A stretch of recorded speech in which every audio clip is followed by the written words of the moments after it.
All right, hello everybody. It is another XGR, and sorry for my untimely departure from the recording last week, but It sounds like your obituary is untimely departure. I know. I don't know. Marcus knows where I live. No one is safe. But so before we get started with our usual news, then catch up, and then go through the worst of the first half of our list, I figured I would quickly run through the last few best ofs that I had to leave before I was able to do.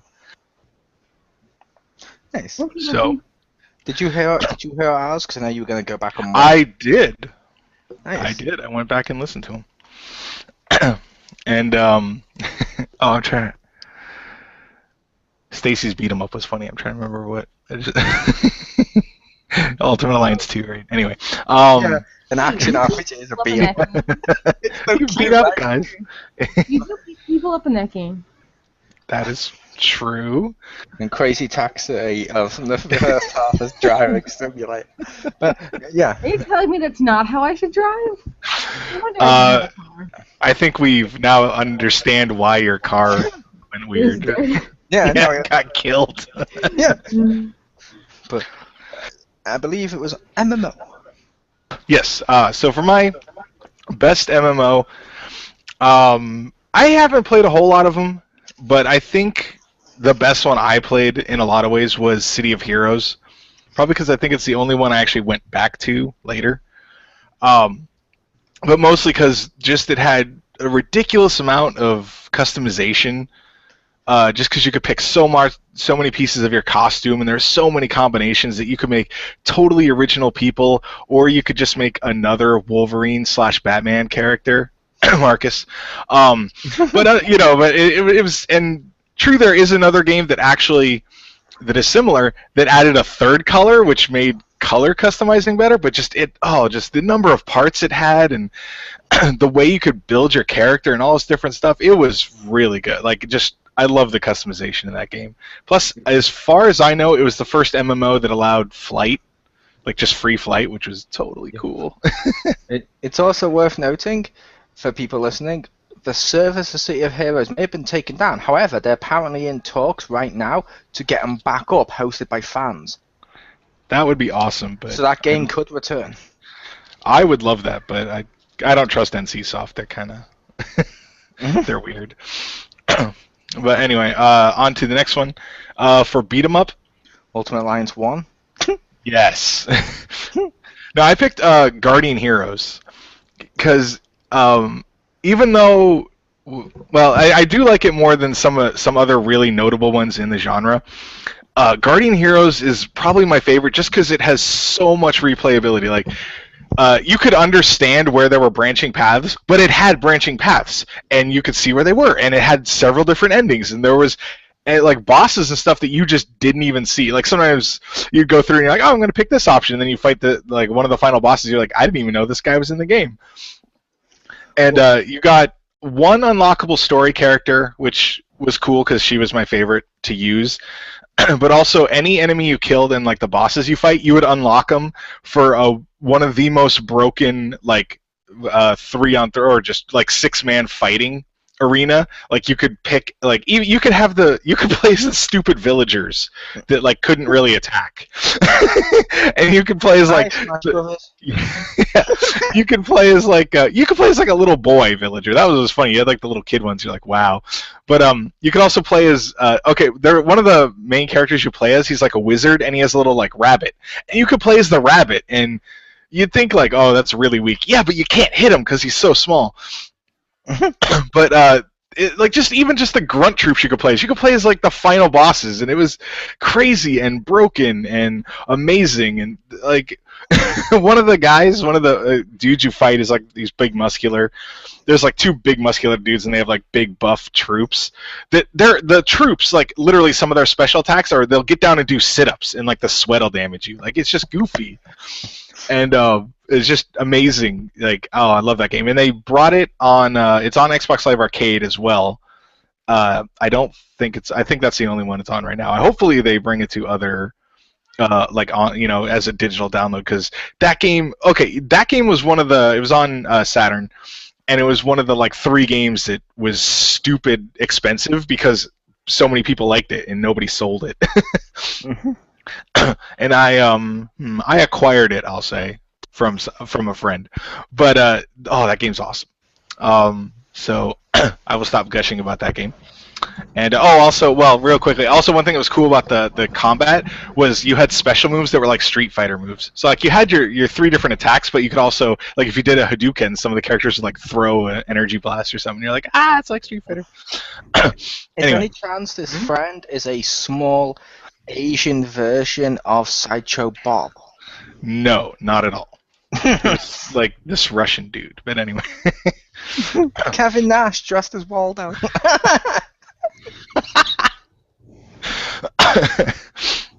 Oh, that'd be great. No, I wouldn't take anything from him. He'd probably hurt me.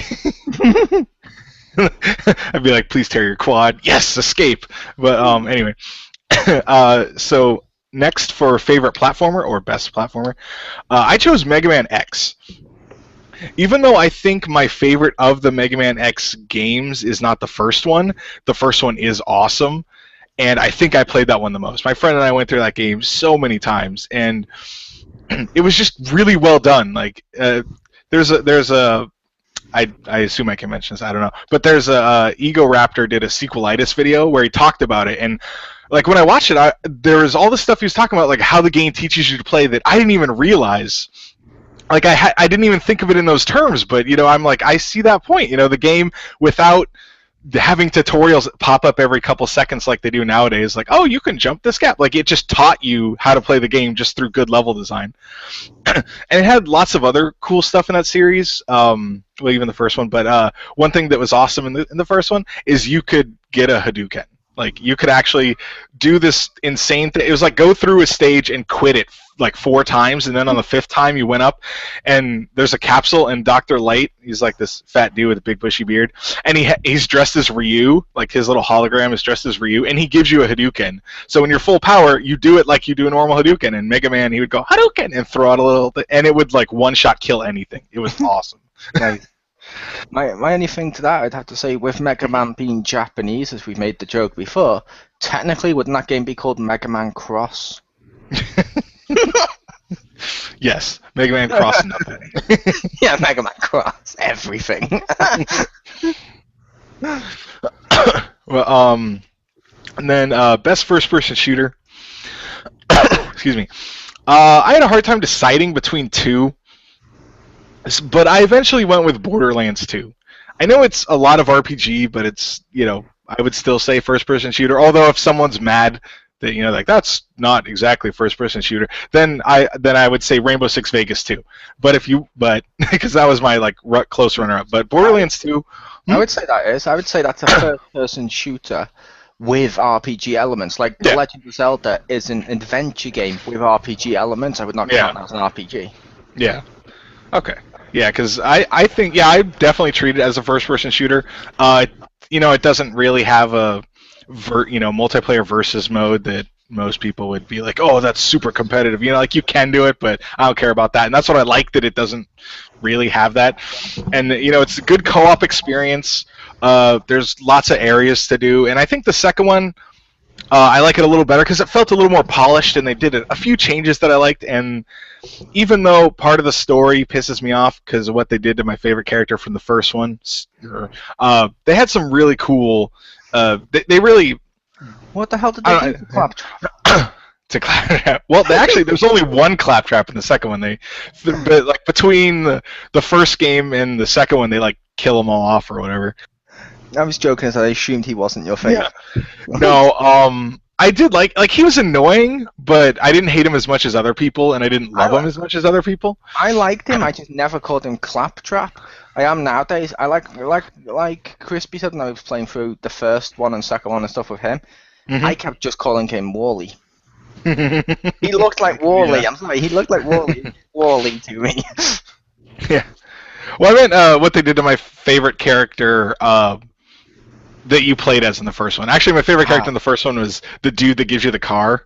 scooter. Like, he just had the best lines. Just when you'd walk up to the car thing. Well, that was the first one. Anyway, second one I think plays better. The plot's okay. I don't think the characters are as good, but I think overall number 2 I liked. I think that was my favorite. That's cool. And then are you getting the pre-sequel? I will get that eventually. I don't know when I'm going to get it, but I will most assuredly get that. And I will most assuredly play as Claptrap, who I hope, because, you know, like, you're on the moon and you need oxygen, but they said in the video where they showed Claptrap, they're like, yeah, he doesn't need oxygen because he's a robot. But, yeah. I mean, you still use the meter for, like, the butt stomp and stuff. But I was like, yeah, if he runs out, is he just fine then? And Yeah, and I will say to anyone listening, as you may have heard in the past me do anti-Gearbox stuff, I did say I was going to give them a try. The fact Borderlands pre-sequel is meant to be good, I'm now really hyped up for the Gearbox game on PS4, Battleborn or whatever it's called, the first-person mode, but I really want that game. I mean, they had Simon in the trailer with a walking stick, and then when it was like, okay, big muscular guy with a Gatling gun, oh cool, I'm going to be him, then suddenly, boom, lightsabers, nope, fuck off, guy with Gatling gun, I'm him. And apparently that's not all the characters either, that's just 4. Take my money! I'm throwing money at the screen. And, yes. I'm throwing money at the computer and nothing's going on. And, yeah, I mean, definitely Gearbox has some issues, but, you know, I do like the Borderlands franchise. So far, who knows? They might drive into the ground. To Gearbox, I'm just going to say, the only problems they've had is with games they didn't create. Yeah. However, every company has problems. I mean, Apple recently leaked out my nude photos.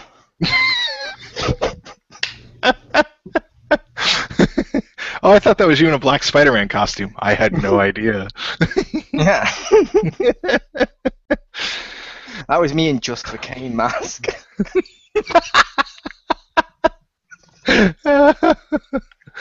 Oh, man. Can't unsee. That's funny. Okay, so next up is a third-person shooter. And strangely enough, I picked Gears of War 3. Just because that, I know, you know, Gears of War, it's definitely, you know, a dude bro kind of game. And, but I mean, there's a reason that, you know, that gameplay is so successful. It's because, like, the first one kind of made it a thing, you know. But really what I like about the third one is the story's pretty good, but, you know, they also have the Horde mode, which pretty much, you know, that's the Gears series started that whole kind of, you know, like co-op versus waves of enemies, you know, in the style of how it is. But then, so they have the story mode, which you can do co-op. Then they have the Horde mode, which is really fun co-op. But then they also have the Beast mode, where you play as the enemies and try to kill the humans, and that's way too fun. Like, they only have 12 waves of that, where there's, like, for each map, where there's 50 of the humans, and I'm like, I kind of wish there was longer for the for the Beast mode, because I really like that mode. I will say I do like Horde modes and stuff. Although I don't know if Stacey would agree, because she's really quiet at the moment, but something I miss on first-person shooters. Did you ever play Time Splitters, where like you could be the gingerbread man and the duck and stuff? I played a little bit of the third one, I think, or maybe it was the second. I miss bots. I miss being able to do, like, okay, that me and Richter are going to team up on one side, and fuck it, boom, an army of bots. Let's see what happens. I miss that. They're like, you don't want bots, you want human players. No, I don't, I want bots. Yeah. Or, like, you want human players. No, bots, give me bots. Yeah, even on the co-op side, sometimes, yeah. That's not the same.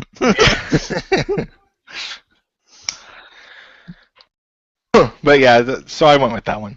That's a pretty good series.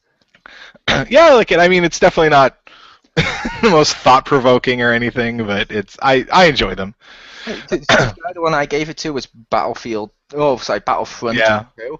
That's not deep or fuck. It's just, yay, I'm a stormtrooper. Yeah. I'm a fucking TIE fighter. Oh shit, I'm gonna crash. Yay, I'm gonna crash. Then next up is puzzle games. I went with Tetris because that's still my favorite, even though my wife can completely kick my ass in any kind of versus mode of that game. that game is fun. I mean, you can. I played that on the Game Boy when I was the age my son is. I could still play Tetris today, and you're like, yeah, and you can. You start playing, and you look up, you're like, oh, I spent a half hour. Whoops, and then oh well, and then you just keep playing. Like that game is almost timeless. Like it's brilliant in its simplicity. That game is completely timeless, which makes me ask, why the fuck do people keep trying to change that? I don't want Texas 3D World where you have to build a globe. No, fuck that. I want Tetris. Yeah, it's like chess. You do, there's nowhere to go. Just leave it. Yeah. Just reskin it and call it a day. I mean. Or at the very most, do battle chess. That there you go. Still plays yeah. the same. But exactly. Like Tetris, as in like Street Fighter characters for Puzzle Fighter worked. Making it 3D where you have to build a globe and it's Tetris but 3D. No, the second you made it 3D, it's not Tetris. It's Jenga. Tetris is freaking awesome. Yeah, I love that game. Even though to this day I think Z Block is my mortal nemesis. I fucking hate those things so much. Like, because you can't make like a lot. You can't make what is it like? You can't make like a perfect block with the Z Block, and that's why I hate them. It's this weird thing of like, because like all the other blocks can match up with themselves. The stupid Z Blocks. The curse and bane of your existence. Oh, I hate those things. It's weird to hate an inanimate object so much. It's not even a character. You tried turning it vertically? Yes, it doesn't save it. But anyway, next on survival, and this was really for me a toss-up between Resident Evil 2 and 3, because I'm not sure which one I like better. I think 3 was scarier, but I played 2 a hell of a lot more. So I wasn't sure which one to give it to. So give it to the HD collection.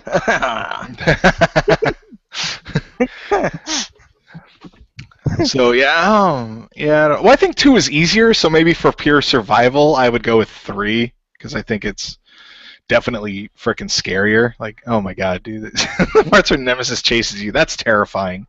Yeah. Get your pants off. Yeah, well, it's like normally, it's like, oh, a jump scare, and you're like, oh, those are cheap. But like a jump scare that then is a chase, like.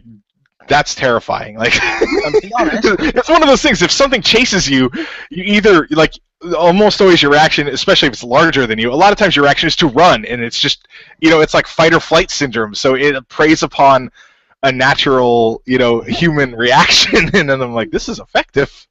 Yeah, and like I said, Nemesis, completely unkillable in that game almost, because you chop off his limbs, he'd come back. Yeah. How pissed were you? In the film where they killed him by just dropping a helicopter on him once, which they did that in the fucking thing, and he came back. Movie-wise, I think that was probably the best Resident Evil movie I saw. But yeah, it was actually my first problem with Nemesis was I swear he was like 5 feet high. I was like, dude, he's like 8 feet in the game. That guy looks short. And then he dies. I'm like, that kills him? Like, no way, dude. You have to put so many bullets and rockets in that dude, and you can only kill him all the way at the end after you say a cheesy one-liner. Like, that's how it has. That's the only way to do it. That'd be like in Batman v Superman if Bruce Wayne manages to beat Superman with his bare hands. You now have my permission to die. That's gonna happen. He's just gonna choke him, and everyone's gonna be like, "No, wait." He's just gonna choke him like a kinky sexy. No, I mean, but yeah, when it comes to that film, if he uses robotics or kryptonite or anything, cool. If he did it with his bare hands, that's like dropping a helicopter on Nemesis. It shouldn't work. That is true. It's like when you buy a Where's Waldo book or Where's Wally book, and people have circled Wally. Oh, he's just completely undone on his purpose. That was the bane of my that was the bane of my existence in school. Where in school, 2 types of books were always, or 3 were always checked out the library: Goosebumps, Asterix, and Sweet Valley High as well. But also we also had Where's Wally. And some little douchey kid would get it and circle him and go, there you go, I found him. Oh, I don't care that you've managed to show me that you've managed to find him. All you've done is stop me finding him when I look at the book. You've ruined the book. You've ruined it. You get the little slip from the back of it, you find out who that kid is, and then he doesn't make it to, to 5th grade. I didn't do it. Or whatever. Then like that. So I swear to God, swear to me, dangle him over the banners of the school. Maybe that'll be their beef in Batman v Superman. Yeah. Superman's just like, I need to find Waldo or Wally, and he just flips a page and there's a circle, and he's like, Bruce. Yeah. That should happen. Oh man. Okay. We ended. Or the last one was licensed, right? Yeah. Yes. Okay. For best licensed game, I went with Transformers: War for Cybertron. You probably could pick Fall of Cybertron because they're both really good, but I'm just gonna go with the first one because it showed that Transformers could be a really good game. And you look at the premise and you're like, how could that not be a good game? Well, 20 years have shown you that somebody messes it up somewhere. But that game was just really cool because I felt it was it treated the source material with respect. Even though they redesigned people, a lot of times, it wasn't like Bayformers where you look at Bumblebee and you're like, huh? Like you could look at Bumblebee and you're like, it's Bumblebee. Okay. 1 sec. Yes. Speak, Pew Pew. Hello. Okay, we can hear you now. She was Okay. experiencing technical difficulties, so we couldn't hear her. But continue, Rick. Sorry about that. Okay. Oh, that's fine. But you could play it single player. It was cool that it had co-op, although it was strange because it was 3-player co-op, and that's just like there's nothing wrong with it, but it's just weird, because a lot of games it's like 2 or 4, and you're like, they're like at 3, and you're like, okay. But that was a really fun game, and I like it because I'm a Transformers fan, and it was cool to finally get a really good video game for the license.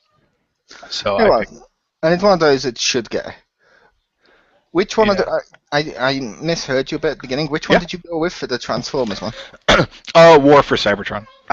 Fair enough. Yeah, that was like awesome. like Fall's really good, but it's so it's like debatable for me which one I like better because it kind of shifts like per week, if that makes sense. When I think about it, like, oh well, War was better, and then I'm like, well, but Fall was better. So we'll say Transformer games. I've liked War. I've liked Fall. I kind of enjoyed Darkspark, but not as much as those two. I really liked Armada on PS2 as well. But that was cool. I was so disappointed with stuff like Beast Wars and stuff. It's like, no, why are you making horrible games? That was something that's designed to sell toys. Surely it should be the easiest game in the world. Yeah, actually, Armada was a really good game. I don't know why that didn't catch on, because, that was actually pretty good. I think War and Fall are better, but... I'm thinking the reason it didn't catch on was it was based on Armada. And the reason Fall and stuff like that was sold because you got G1 Optimus for all the little babies out there that can't accept Transformer can evolve since G1. Oh, I like old Prime. Oh, I like G1 Prime as well, but I also appreciate like Beast Wars had its story. And no, definitely, completely dismiss all the other stuff like some do. Yeah. No, sorry. Child came up. That's why it was an odd break of like I liked Optimus. Nothing. I definitely. It's like we're done here. Leave Hangout. No, I actually like a lot of the ones. It's just sometimes it's a design thing, like Bayformers. Like some of the designs I don't like, but other than that, some things are fine. But like Armada, I actually which Prime was that? Oh yeah, that one was actually kind of cool. Although, I like the fire truck one from Cybertron? Might be Cybertron, the fat one. Robots in Disguise? Yeah, like, I don't know, I kind of like that one. I'm fine with truck and monkey and fire truck, like, that's fine for me. But admittedly, for a video game, I did want a G1 game, just because... Yeah, which makes sense. And I'm okay with, ironically, I'm okay with stuff like that. What I'm not okay with is when they all have cars in the Japanese Robots in Disguise and Megatron's a fucking 3-headed dragon, because how the fuck does that make sense? Yeah, there's... well, admittedly, even in like War, the Cybertron games, it's kind of weird when you're just like, all right, everyone's like a vehicle, and then it's like, oh, Insecticons, and you're like, okay, it's like maybe, but we'll let that go. But it is kind of weird when I forgot, because I didn't watch much of the show of robots in disguise, but yeah, they were all like like rescue cars, and then the bad guys turned into like a shark that flies and a skunk. Yeah, and like Yeah. dragon, and I'm like, I can tolerate Megatron as a gun as much as I don't like that transformation. I prefer him Yeah. as a tank. Fuck off making him, and I like him as a T-Rex when everyone else is animals. Why the fuck would he be a three-headed dragon out of nowhere with a black Optimus Prime? The toy of that Megatron is awesome because I think he actually did this once in the show, but it can transform into like a big hand, which I think is like stupid and awesome at the same time. And it actually Big hand so he can hold himself. yes. Well, he could like. What was funny with the toy was the way it had a little lever in it, so when you turned it into the hand, you could like pull the lever, and it would actually close the fingers. And I'm like, ah!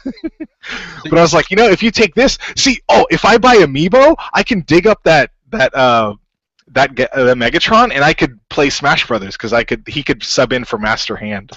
Yes, I said the Master Hand. Yeah, the Master Hand. But yeah, all right. So that was the rest of my list from last time. Oh man, yeah, I like these lists. yeah. And sometimes it's fun when it deviates into Megatron transforming into a stupid hand for some reason. Yeah. That one also, like, randomly, just why not? That one could also, that one had like 6 or 10 forms or something. So Dragon was probably one of the better ones because it was like robot, dragon, hand. I think an elephant, and I don't remember the rest because I was like an elephant because his weapon, it like you could put him on the sides like tusks, and the tail would make like a trunk. And If you I'm like, sure. At one point, they need to make the joke of, is anyone going to address the elephant in the room? And there's Max, I have a name. I feel like if there was an elephant in the Beast Wars show, they would have made that joke, and it would have been glorious. Yeah. Would have just been Prime. Anyway, so now we will go to this week's stuff. So we'll go news, catch up, and then the worst of the ones that we covered. So who wants to go first for the news? I'll go first, as mine's probably the smallest news on here. Enjoy Up Games has announced that it will be publishing Quantum Studios' Rock Zombie on Wii U eShop. So just when you started that, I was like, oh wow, enjoy your games. I'm like, damn, what happened? Yeah, Enjoy Up Games. Yeah, it's billed as a tribute to classic combat titles like Final Fight and Golden Axe. Rock Zombie features 3 playable characters, all members of a fictional female rock group, who have to make their way through hordes of the undead. It would appear as though it's also got driving sections, including a car and a motorbike. The press release read, "What would happen if a concert of a female rock band was invaded by a horde of zombies?" The answer to that question can be found out in this video game, which combines classic gameplay from the arcade Golden Age with modern 3D graphics, featuring 20 levels filled with addictive action, where you will fight all kinds of enemies, ride motorbikes, drive cars, and much more.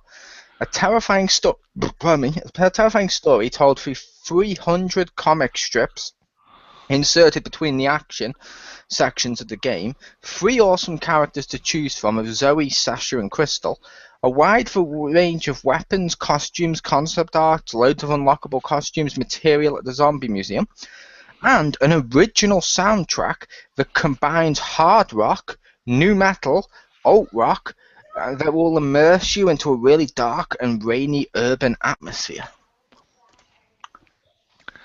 That sounds really cool. It does. It's just awesome. I don't know why. It's just looked awesome. I was like, okay, I'm really kind of high on that game when they announced it. Like, okay. Sounds so cool. Yeah. I hadn't heard of that, but that sounds really cool. I'm looking forward to that. Now, I will point out, like it mentioned, it's a Wii U eShop game. Before people, if anyone out there goes to look at it and is like, oh, but this doesn't look as good as Destiny. I shouldn't laugh because there are people like that, and that makes me sad. But they are. That's why I had to put the disclaimer. It makes me sad that there's people like that. Speaking of people like that, hi, Stace. Fuck you. Her hatred is out of nowhere. Out of nowhere. All right, so You know what you did. you need to have that cue handy for anyone whenever I make a joke or something. It's like, oh, it's being mean. I don't why. I wasn't being mean to you. And then there's you with the JR clip of you despicable son of a bitch. You know what you did.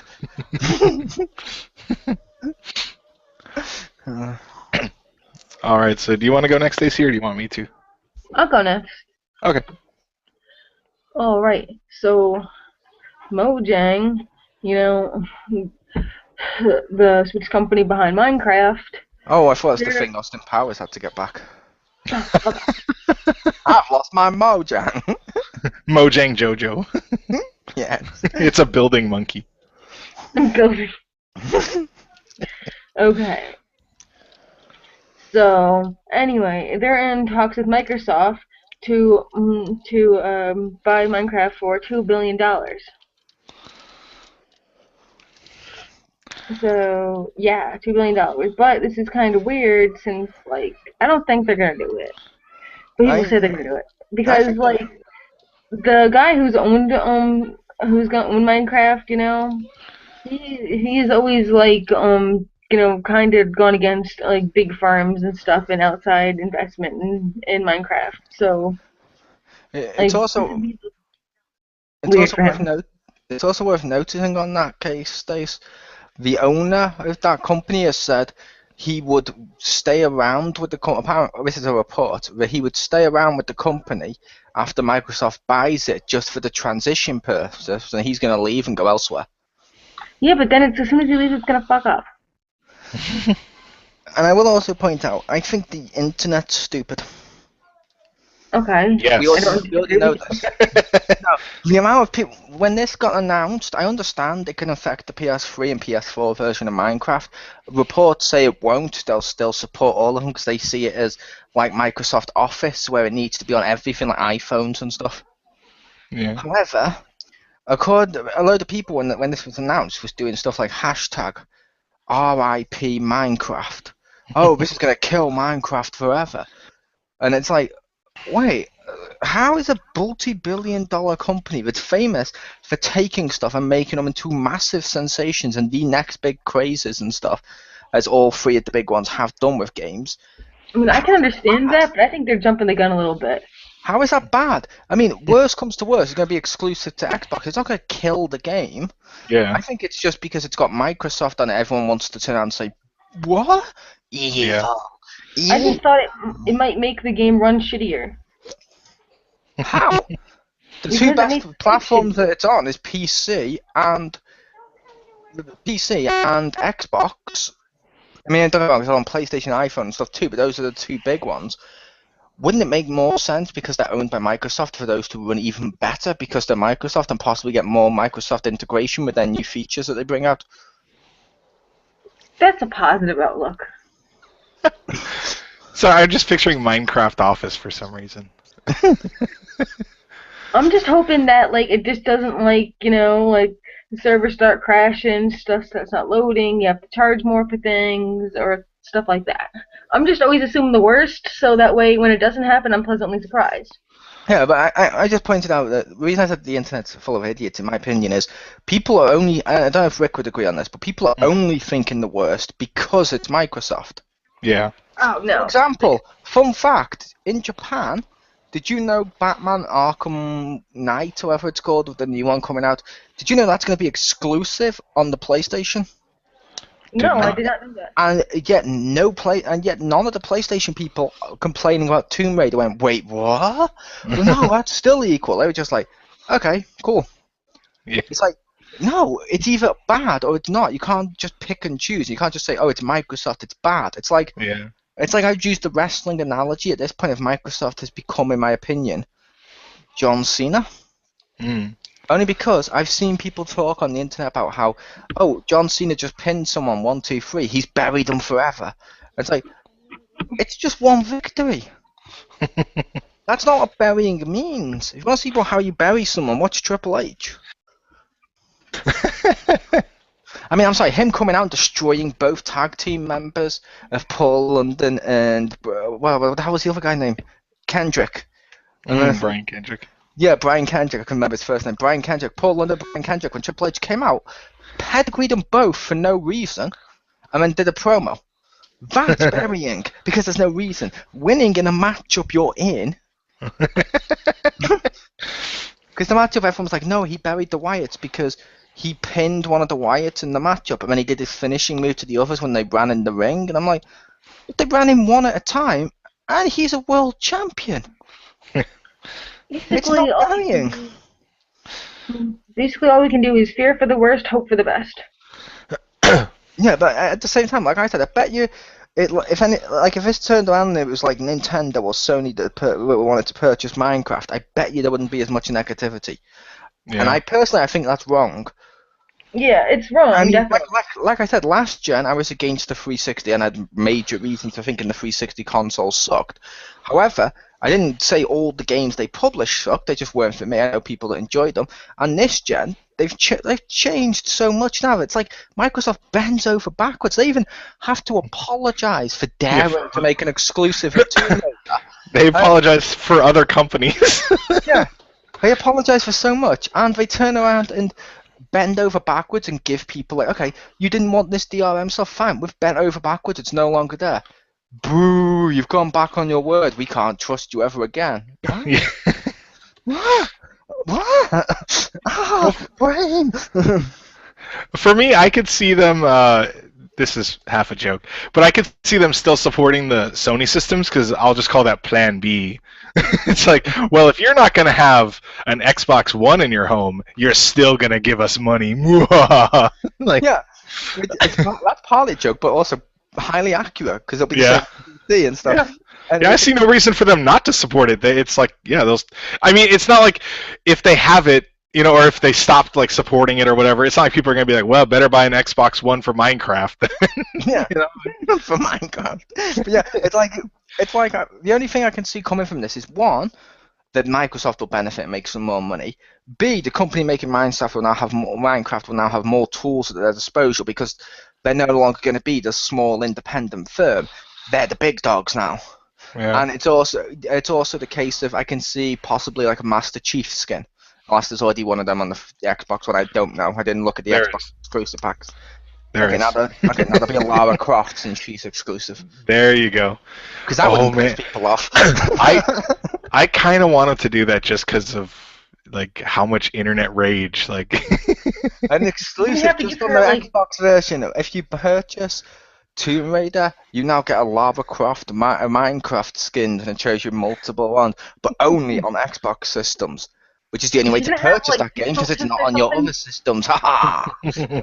Just Bill Gates will smile, you're mad, bro, and disappears. That's the advert. Is he gonna have pixel tits? Yes. There should be a Lara Croft skin, and then Lara Croft with a troll face skin. I know it would be hard to differentiate because of how Minecraft looks, but it'd be great. Huh. I mean, the only thing I say Microsoft have done wrong with companies they purchased, in my opinion, is I believe it's Rare. Yeah. Because what the fuck did they do to Banjo-Kazooie? He's become, if they purchased him, he became an afterthought. In my opinion, yeah, that's bad. But I'm not going to say all of them are going to be bad. We've all got cases of stuff. Like, everyone's seen cases of that where a company will purchase another one and then do fuck all with the rights. Yeah. Yeah, it is kind of weird that they... Yeah, but I'm sorry, that may have dragged on a little bit too long. No, that's fine. Rick's news. All right, so Nintendo announced 3 new looks for the 3DS XL. They also quickly stated that these aren't the new ones; these are just new old ones. Which I understand they want to get them out this year, but I kind of feel like just wait for the new ones. Anyway. But one of them is the Super Smash Bros. Edition, which was previously shown, and I believe Stacy discussed that one a couple weeks ago. Mm-hmm. Price of $199.99 US. Available, when is it? Nationwide on September 19th. Oh, that's cool. That's like 2 weeks. And then does not include the game. none of these include the game, which I think is also kind of silly. But then next up is the NES edition one, which actually I think looks kind of cool. Wait, where the outside that doesn't include an NES? What? that'd be awesome. Yeah, I understand why that one doesn't include a game, It should have come, but it's like come with that yeah. NES remix. That would be awesome. Oh yeah, we're finally getting in the US, or they announced the digital or the disc version of both of them together, and I'm like, yes. Oh, cool. I want that. But yeah, no, I understand why that one doesn't come with a game, but it just, I don't know, it feels weird. Like they did that with Pokemon, like Pokemon X and Y themed 3DS, and you're like, oh cool, it's like, it doesn't have the game. What? Yeah, I feel like the NES one could have. It could have come with like something like a couple of virtual console games built on, or NES one, a NES emulator built on, or something. Well, not emulator, NES remix. Yeah, that would have been awesome. This isn't the Ouya, this is important. Yeah. But I think that one looks cool, where the front of it kind of has a Nintendo controller, NES controller on it, and the box looks like a Nintendo. But if I don't know if anyone saw the Game Boy Advance NES edition one, where like the outside, like or Game Boy Advance SP, sorry, the one that folds. But the outside looked like a Nintendo, and then when you open it up, the part with the actual controller, the stuff on it, looked like the Nintendo controller. And I'm like, yeah, that would actually have been a slightly better design, even if they had already used something similar. But it still looks cool. I will say, and I can't state this is 100% fact because I'm making it up as we speak, but I believe the NES 3DS comes with brand new firmware that won't let you start up the game until you've blown into the microphone a few times to make the games work. That would be awesome. I love when they're like, no, that won't help the games, and I'm like, really? Because I have years of experience that say it does. Yeah, I have experience where it did seem to help, but ironically, according to all testing, it doesn't actually help. It can make it worse. I'm like, oh, okay. In my mind, it still worked. It still helped. Yeah, that's when I realized science has failed me. Yeah, but that's when it became Pope Richard Hamilton. Yeah. Or Hammerstein, Pope Richard Hammerstein. Yes. And you have a Superman style Pope hat with your logo on the front. I do. So it's my face, and then above it is the top of my head again, peeking through. Yeah, it's like mind blown. Yeah. He has 8 eyes. Exception. But the third 3DS XL that they announced, I think actually looks the coolest out of them. It's for the Persona Q game that's coming out, Persona Q Shadow of the Labyrinth. And I should also note that the NES one and the Persona Q one are GameStop exclusives in the US. But this one, of course, as stated earlier, does not include the Persona Q game, but it looks cool because it's like blue. It's a nice blue, and it has a picture of it says like Grimoire of the Heart on it. I'll translate it because I don't want. My wife will be mad if I try to pronounce French, but it looks really cool. It's got like a logo on it, and it the way they show it on the box, it's like sideways, so it kind of looks like a book. Or I'm just gonna say it's okay because I know for a fact your wife is breathing and she's a member of the world. Therefore, she's.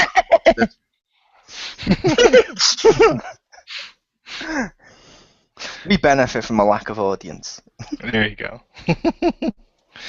But yeah, but it looks pretty cool.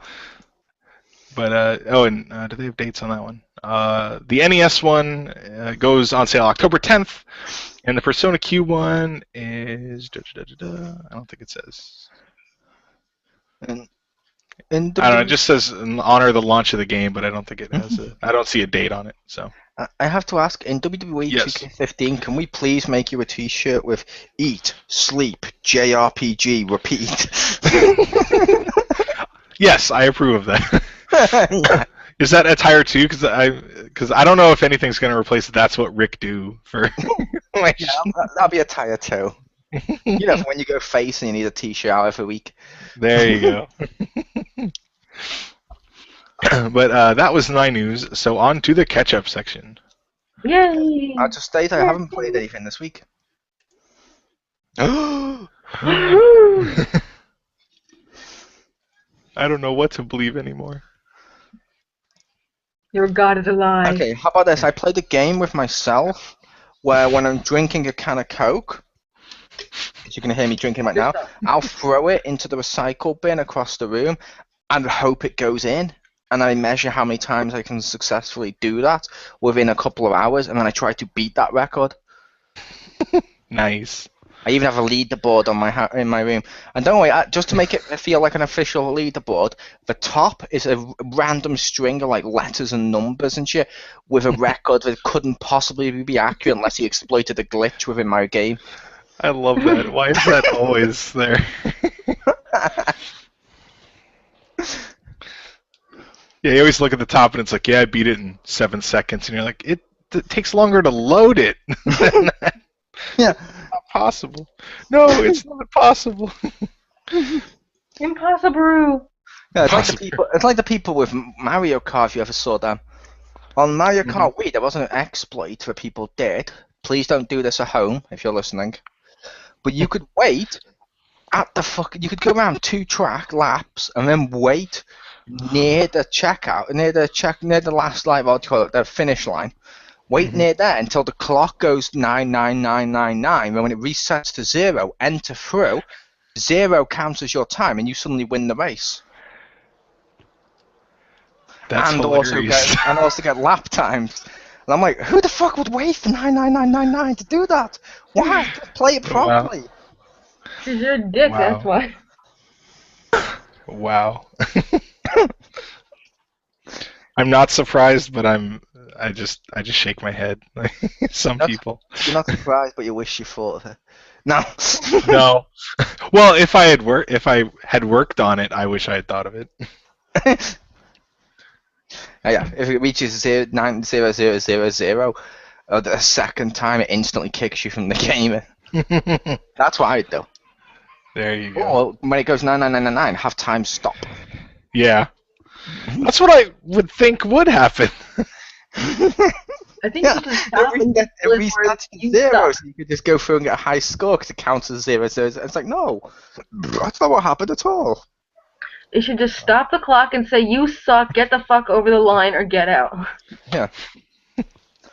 That's why I will admit, I had done a couple of times when I saw someone stop near the finish line on the last lap, and I realised they were going to do that. I also stopped behind them, and when it got to like 9-9 something, I drove forward and pushed them over the line. Nice. Which I remember. I think someone on there was raged afterwards in the shout box. Why the fuck did you do that? I was going to get the fastest time. I said, yeah, by exploiting it. He said, yeah, but you just ruined my fun. I was like, yeah, you were going to ruin our fun. But sorry, catch up. Hello? Did you want to go, Stacy? Oh. Yeah. Yay. Alright. I played Plants vs. Zombies. It's really fun. It's really just like TF2, except all the characters are cuter. And people play the mode properly. Hey, yeah. And not like 12 hats on people. But yeah, it's really fun. What is it called? The graveyard versus something else? Gardens versus graveyards. Yeah, that's the mode we've been playing a lot, and it's so fun. I played Mo a bit on it. That was cool. We were always on the opposite side, so he kept. I think I killed you like once. Yeah, you killed me a couple of times. I killed you a couple of times, but. That was only one time when we did that. Before that, when we've gone in, sometimes we have been on the same team. Yeah. It was just she invited me when her side was full, so it put me on the other team. And also, he wouldn't tell me what, because I wanted to see and find him, but he wouldn't tell me what his character looked like, so I wouldn't target him. Yeah, she goes, well, oh, which one are you? Without telling me what she was, just so she could find me and kill me. I'm like, I'm not that stupid. That'd be like only an idiot would fall for that. Like, I don't know, like I'd be like an idiot on, I don't know, Call of Duty when someone said, "Hey, I'm not infected like you. Where are you so we can hide together?" I wasn't infected. You're the one who fucking infected me. Yes, and you were the idiot that fell for it. I was was being nice because I thought we were on the same team and I wanted to find you. Yeah, and I was like, "Where are you, Stace? Because I'm not infected. Like, I need a place to hide. Where are you?" She's like, "Oh," and she told me the exact location, and she just says, "Thanks," boom, needle into her back. And she's like, "Fuck you." That is not very nice. Yeah, but Gardens v Graveyards, Rick, is kind of fun. It's basically the Garden Ops mode where you have to defend your base against the zombies, but players v player. Therefore, more people are playing that, because the other mode, which is more fun, you can only really get in that much if you go in as a group. Like, if I could go in there and then invite like you and Stacy, and then we could all play through it. Right. Otherwise, you have to know which difficulty, which map, and a whole bunch of other stuff, and it doesn't really work. Or not work, it doesn't really, not many people are playing as much as PvP. Gotcha. And that's player v player, not plant v plant. Yeah. Yeah, it's really fun. I think my favorite characters in there are probably the support roles. I think I like the plants slightly better. Fair enough. Cool. Okay, so for this week, one of the games I played is Warriors Orochi 3 Ultimate. Oh, I was tempted to buy that when I saw it coming out on PS4. Yeah, I wish it was cross-buy. I don't know why Koei is like not doing that. But anyway, it's basically a slight retooling, I guess. Well, took Warriors Orochi 3, which came out a couple years ago. I don't remember how many, and added some new content to it. 3.6. 2.6. Okay, we'll go with that. And but so far it's pretty cool. Haven't beat the main story yet, but I like how they do the story, because in the Orochi games it's basically all the Samurai Warriors people and all the Dynasty Warriors people and even some guest characters just basically thrown together in some crazy like alternate dimension. Is one of the guest characters a Samurai Ranger? No. Oh. Usually they're other Koei games. Although they do have Sophitia from Soul Calibur and stuff in there, which is cool. I want to get her. I'm like, yay! Because I liked her in Soul Calibur, so it's kind of cool to have her there. Hopefully she's good. Because they had Joan of Arc from... The Bible? No. From from their other... well, yes. But from one of... Blade Storm, that's the game that Koei made that was like during the French-English War or whatever. And they have Joan of Arc, and she was okay. But so I'm hoping Sophitia is pretty cool. But they also have Hayabusa in this one, and Ayane from Ninja Gaiden, and then they also put in, I think Kasumi's in it, which is cool. Because I wanted her in there instead of Ayane, because I always like Kasumi better. I was about to say Mass Effect, but I realised that would be a ridiculous thing to say, so I'll ignore it and move on. That would be cool, though. Yeah, well, I mean, they have one character from another company, so who knows what they'll do in, like, Orochi 4. But, basically the story... and It's about a game coming out on Wii U with loads of characters from a different company. Yes. Oh, that'd be cool. They should, anyway. But then they probably couldn't sell it on, like, PS3 and PS4 if it had Link in it. But, the way they do this... Yeah. Ooh, I'd take that. But the way they do the story is that it kind of starts almost at the end where most of the people are dead. So you have these three people, and they're like, okay, we're going to mount a final offensive on the giant eight-headed... They call it the Hydra, but I assume that's for American people that don't know what the Orochi is.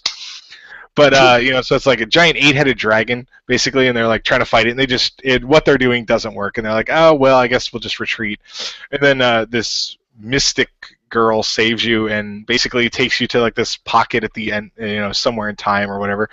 And she's like, okay, well, you're going to kill this thing, so I'm using, like, your memories, basically, I can transport you to places so you can recruit people to kill it. So you basically jump around...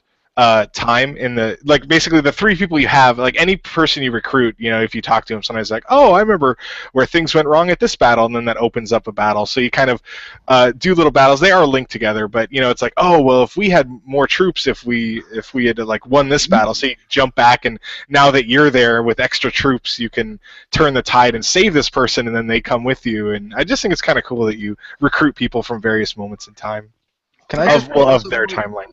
Can I just also point out?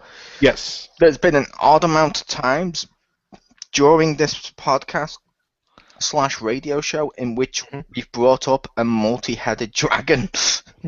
That is true. When you saw it, did you go, oh my god, it's Megatron? No, I saw it and I was like, oh, it's probably the Orochi. And they're like, it's a Hydra. And I'm like, okay, fine.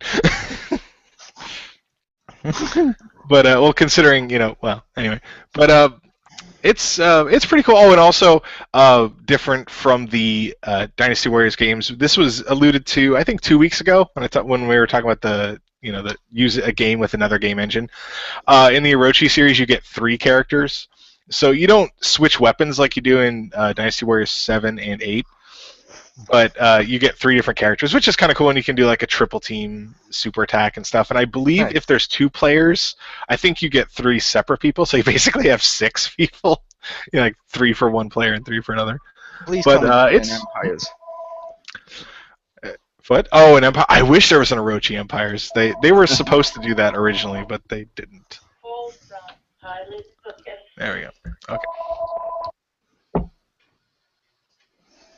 It's Marcus phoning to ask him what his favourite scary movie is.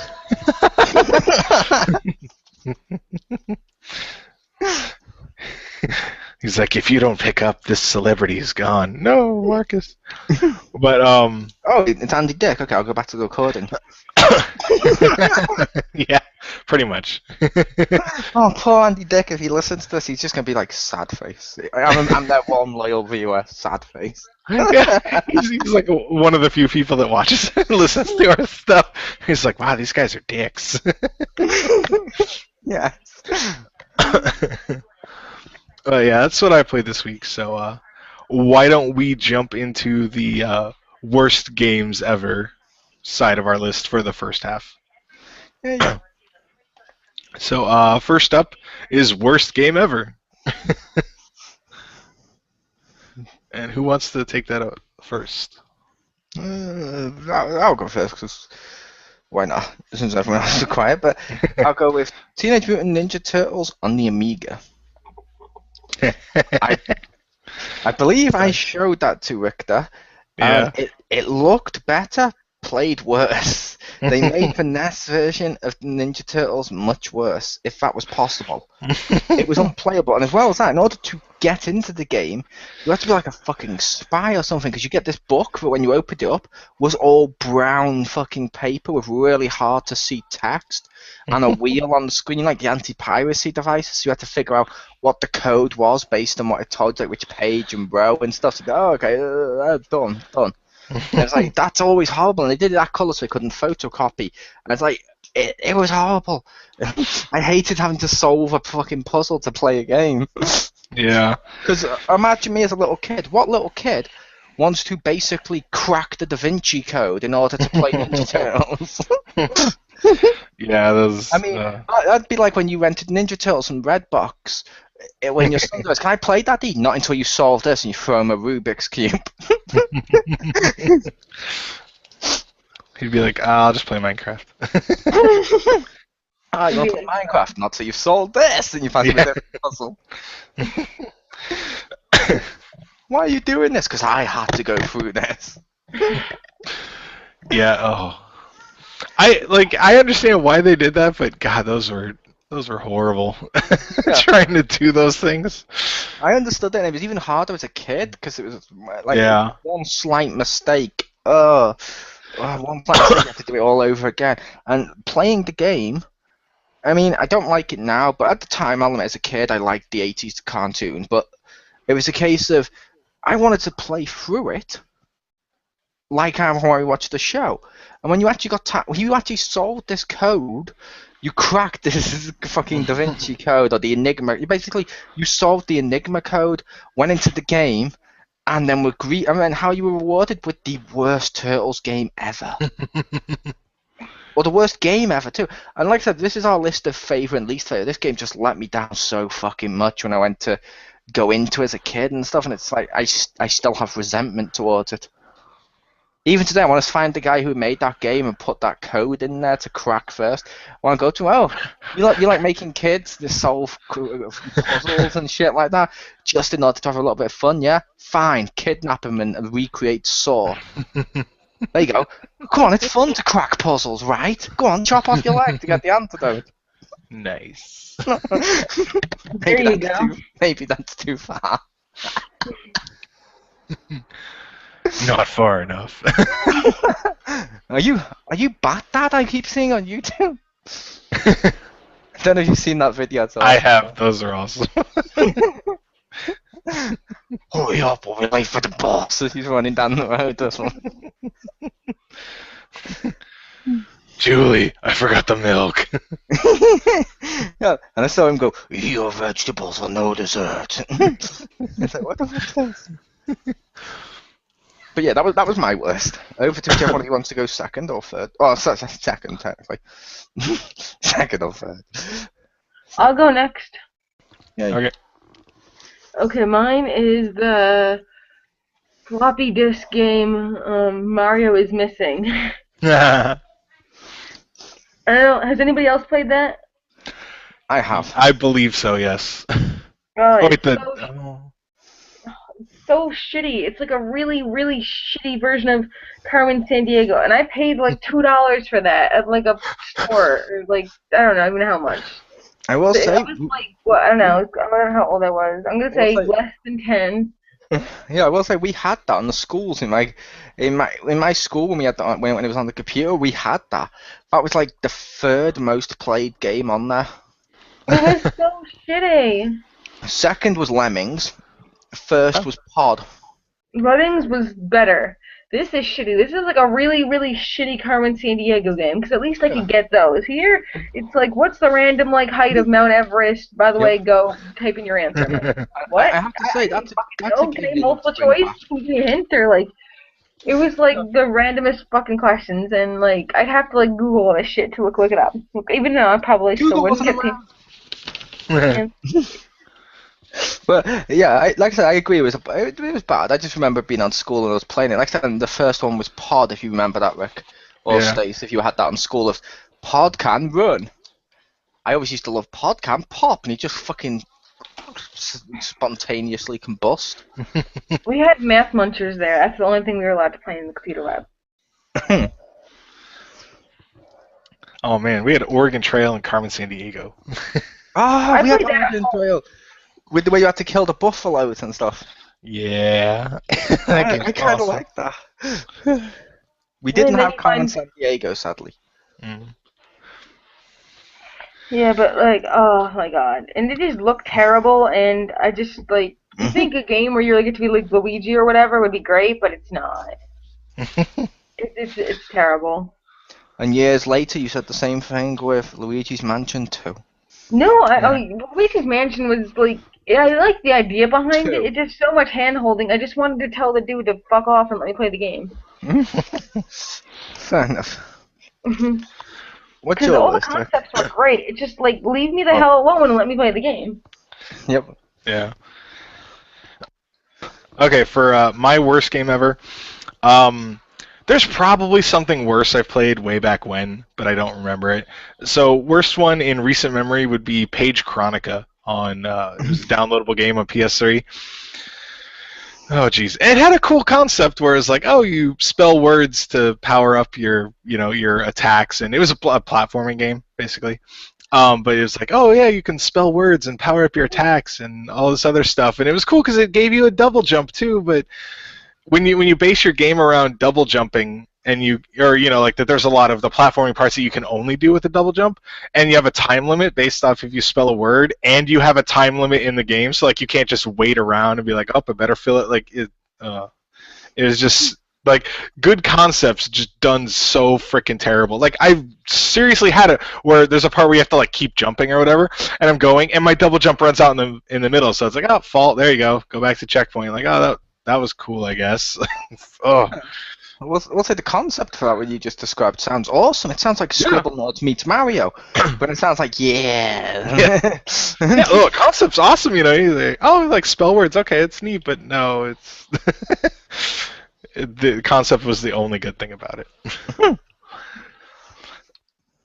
So I wouldn't recommend anyone play that. So purchase it now. Yeah. I don't even remember how much it was. Anyway.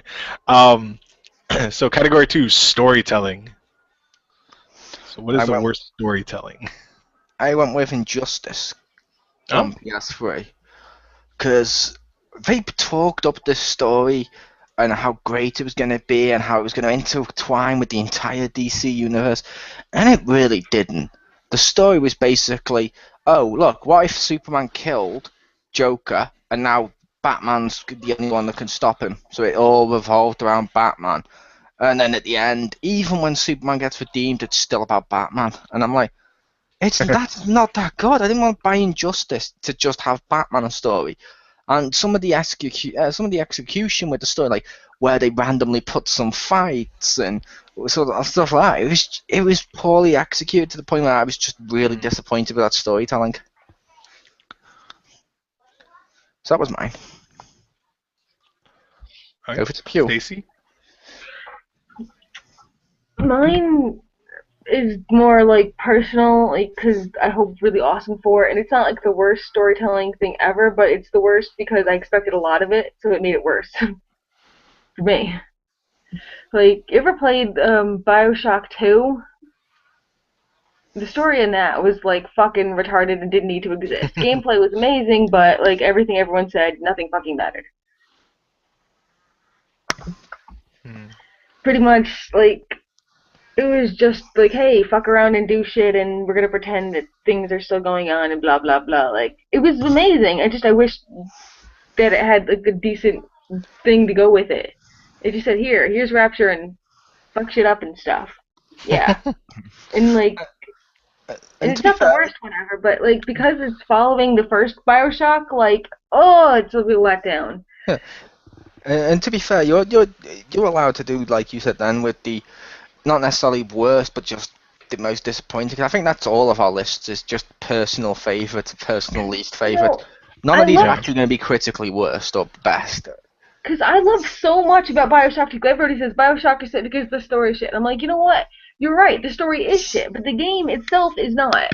Like, it has so many like good things about it, like and stuff. But the story is just awful. It's terrible. It's like the worst story in like for like a game sequel. The first one was great.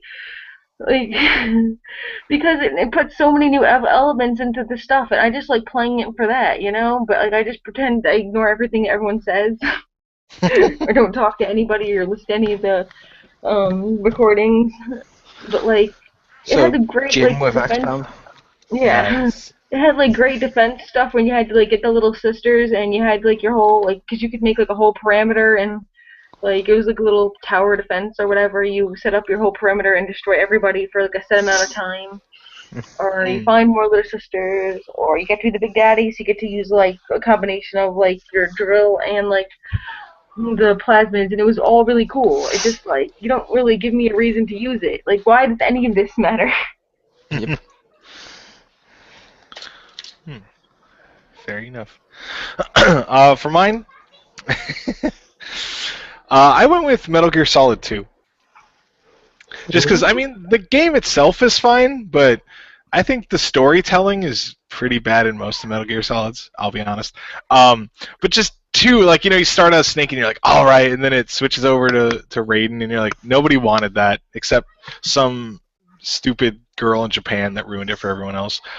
But, you know, and then it shifts off to him, and then you find out that all you've been doing was a simulator, and then you fight, like, the third clone that's the president of the United States with Doc Ock arms, and like and you're just like, what the hell is any of this? Like, I mean, there's some cool bits to it. Like especially where they do stuff like breaking the fourth wall, and which they've done in some of the other games. And there's some cool parts, but just overall, it's really confusing. I mean, people beat it and then have to go online and be like, okay, what was going on? Because nobody knows what's going on in any of those games. Can I just go on record to say I fucking hate Raiden? Yes, I do too. So yes, of course, you can go on record and say that. Yay! Fuck Raiden. And That's Stacey. right. Ugh. I'm kidding, Stacey. No reason. We're kidding. We're kidding. So next up is action game. My one? Resident Evil 5 on PS3. I'm sorry, you should not turn Resident Evil into pure action. I didn't like the amount of action in the fourth one. This was even more over the top, ridiculous. And it's like, this should not be an action game. This is a survival horror. You've taken it and you've turned it from basically a film like, I don't know, Freddy Krueger, the first Nightmare on Elm Street. It's like survival and they're trying to avoid the enemies and stuff. And you've turned that into the Resident Evil movies. No. No. Fuck you. You ruined the franchise. You killed the franchise, you son of a bitch. You know what you've done. Back in the corner, Capcom. Yeah.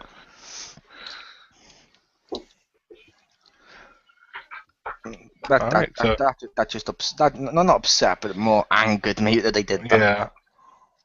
I could definitely see that. So what's yours, Stacy?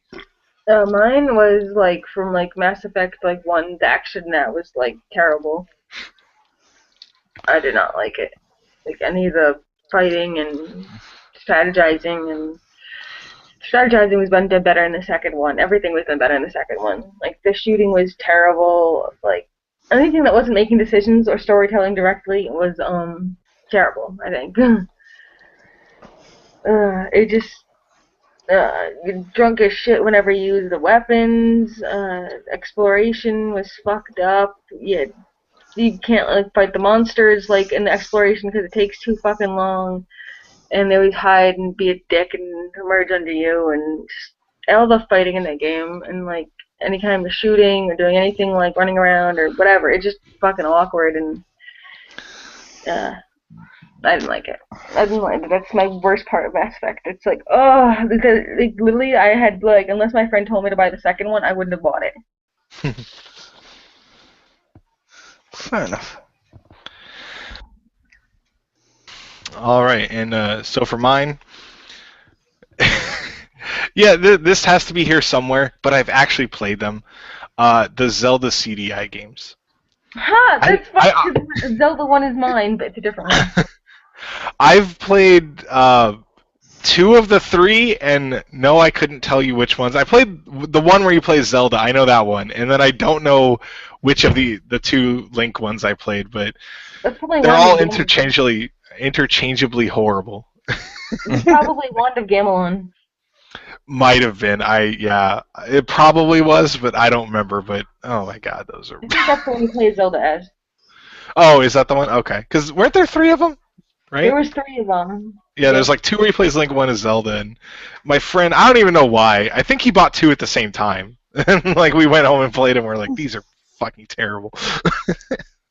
Don't you always play as Zelda? She's the title character, the one in green. Oh, that's true.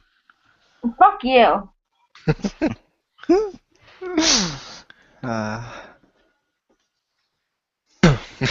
But yeah, those. I mean, there's lots of places you can see how bad they are, but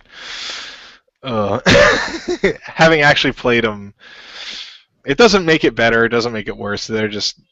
I can safely put it on that list because it's so bad. But anyway, try to get that taste out of our mouth. We'll go into worst adventure game. The adventure game that let me down the most was The Testament of Sherlock Holmes on PlayStation 3 is what I played it on. Because I was like, I love Sherlock Holmes, as people know. I like Sherlock Holmes. I like some of the mystery stuff. I was expecting, and this is before the game came out, but I was expecting more like Murdered Soul Suspect. What I got is a game that when you touch the right stick to rotate the camera, it spun the fuck around like The Exorcist. The controls were fucking sloppy. The clues stood the fuck out to the point of, how did anyone miss this clue? It's glowing and right there across the room. I can plainly see it.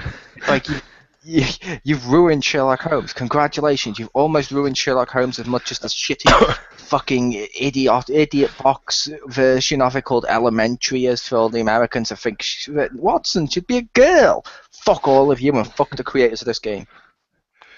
Can I ask you a question for that game? Does he have like Sherlock vision or something? That sounds like that's the only thing that would make that worse. Is where are all the clues? And you like hit a button, it's like Sherlock vision, and that's what makes him glow.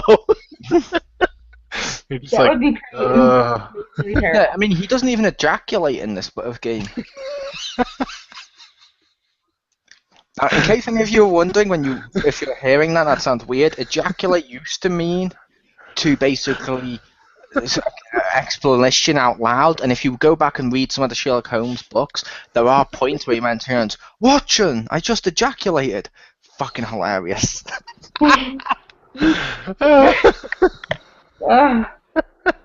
that's awesome. There's even times, like one of the times, which one? What was it? It was something like he wakes up like, "Oh, I woke up startled with the realization I just ejaculated," or I woke up with a sudden ejaculation. It's like, what? He's 15 again. I've done that. It's time to bury the sheets in the garden.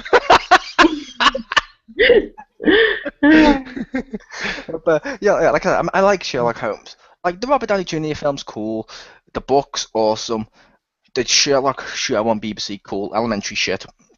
But it's a case of this just let me down. It was like every box it was supposed to tick, it just didn't. It's like they just said, "Fuck it. Here's a game that's sort of detective. Fuck it, Sherlock Holmes is a detective. That's a put him on it." It's like, fuck you. Well, that was mine. Alright, mine is Zelda.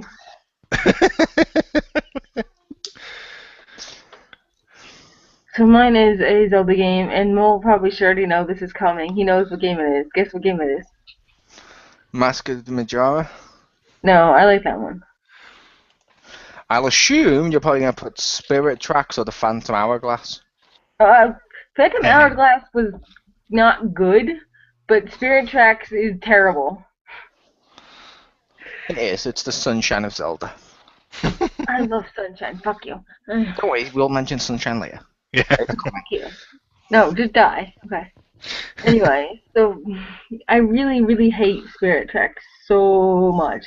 Like, I don't know why. Like ever since I guess he had a boat. Wouldn't it be cool if the boat was like a train and it was annoying and you wanted it to die or you wanted to kill yourself every time you heard it? Like, wouldn't that be fun?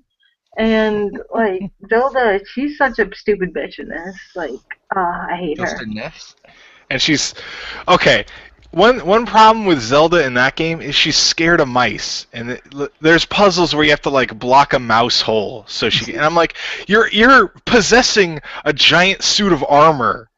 Just step on the mouse. Just kill it. It's you could fall down on it, and it's not gonna win. Yeah, like I like to be fair with Zelda.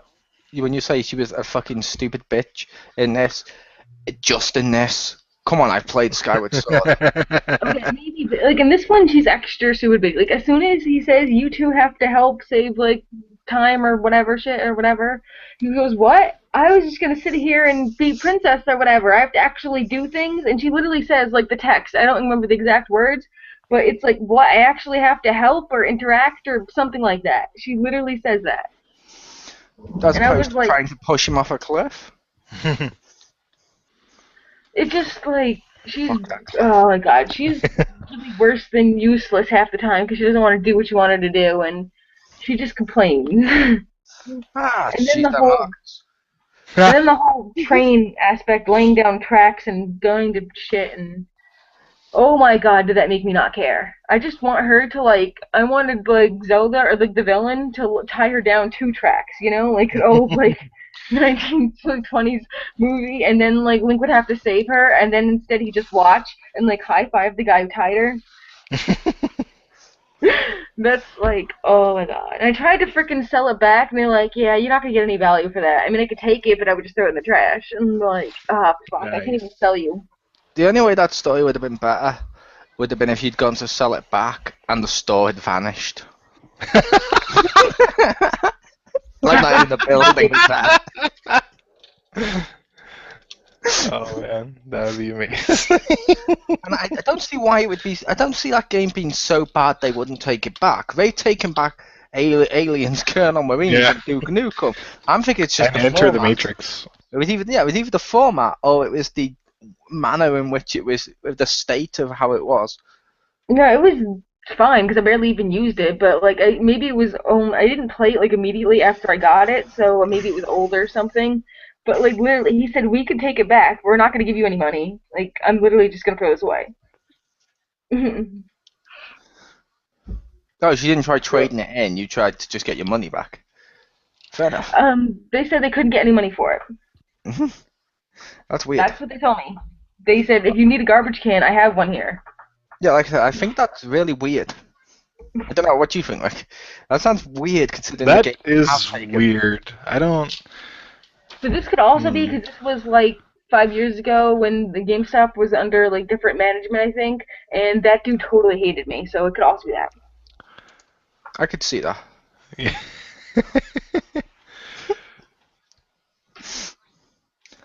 See, now I want to go. I'm going to try and look up how much you get back for that game. Now you have me curious. What have you done?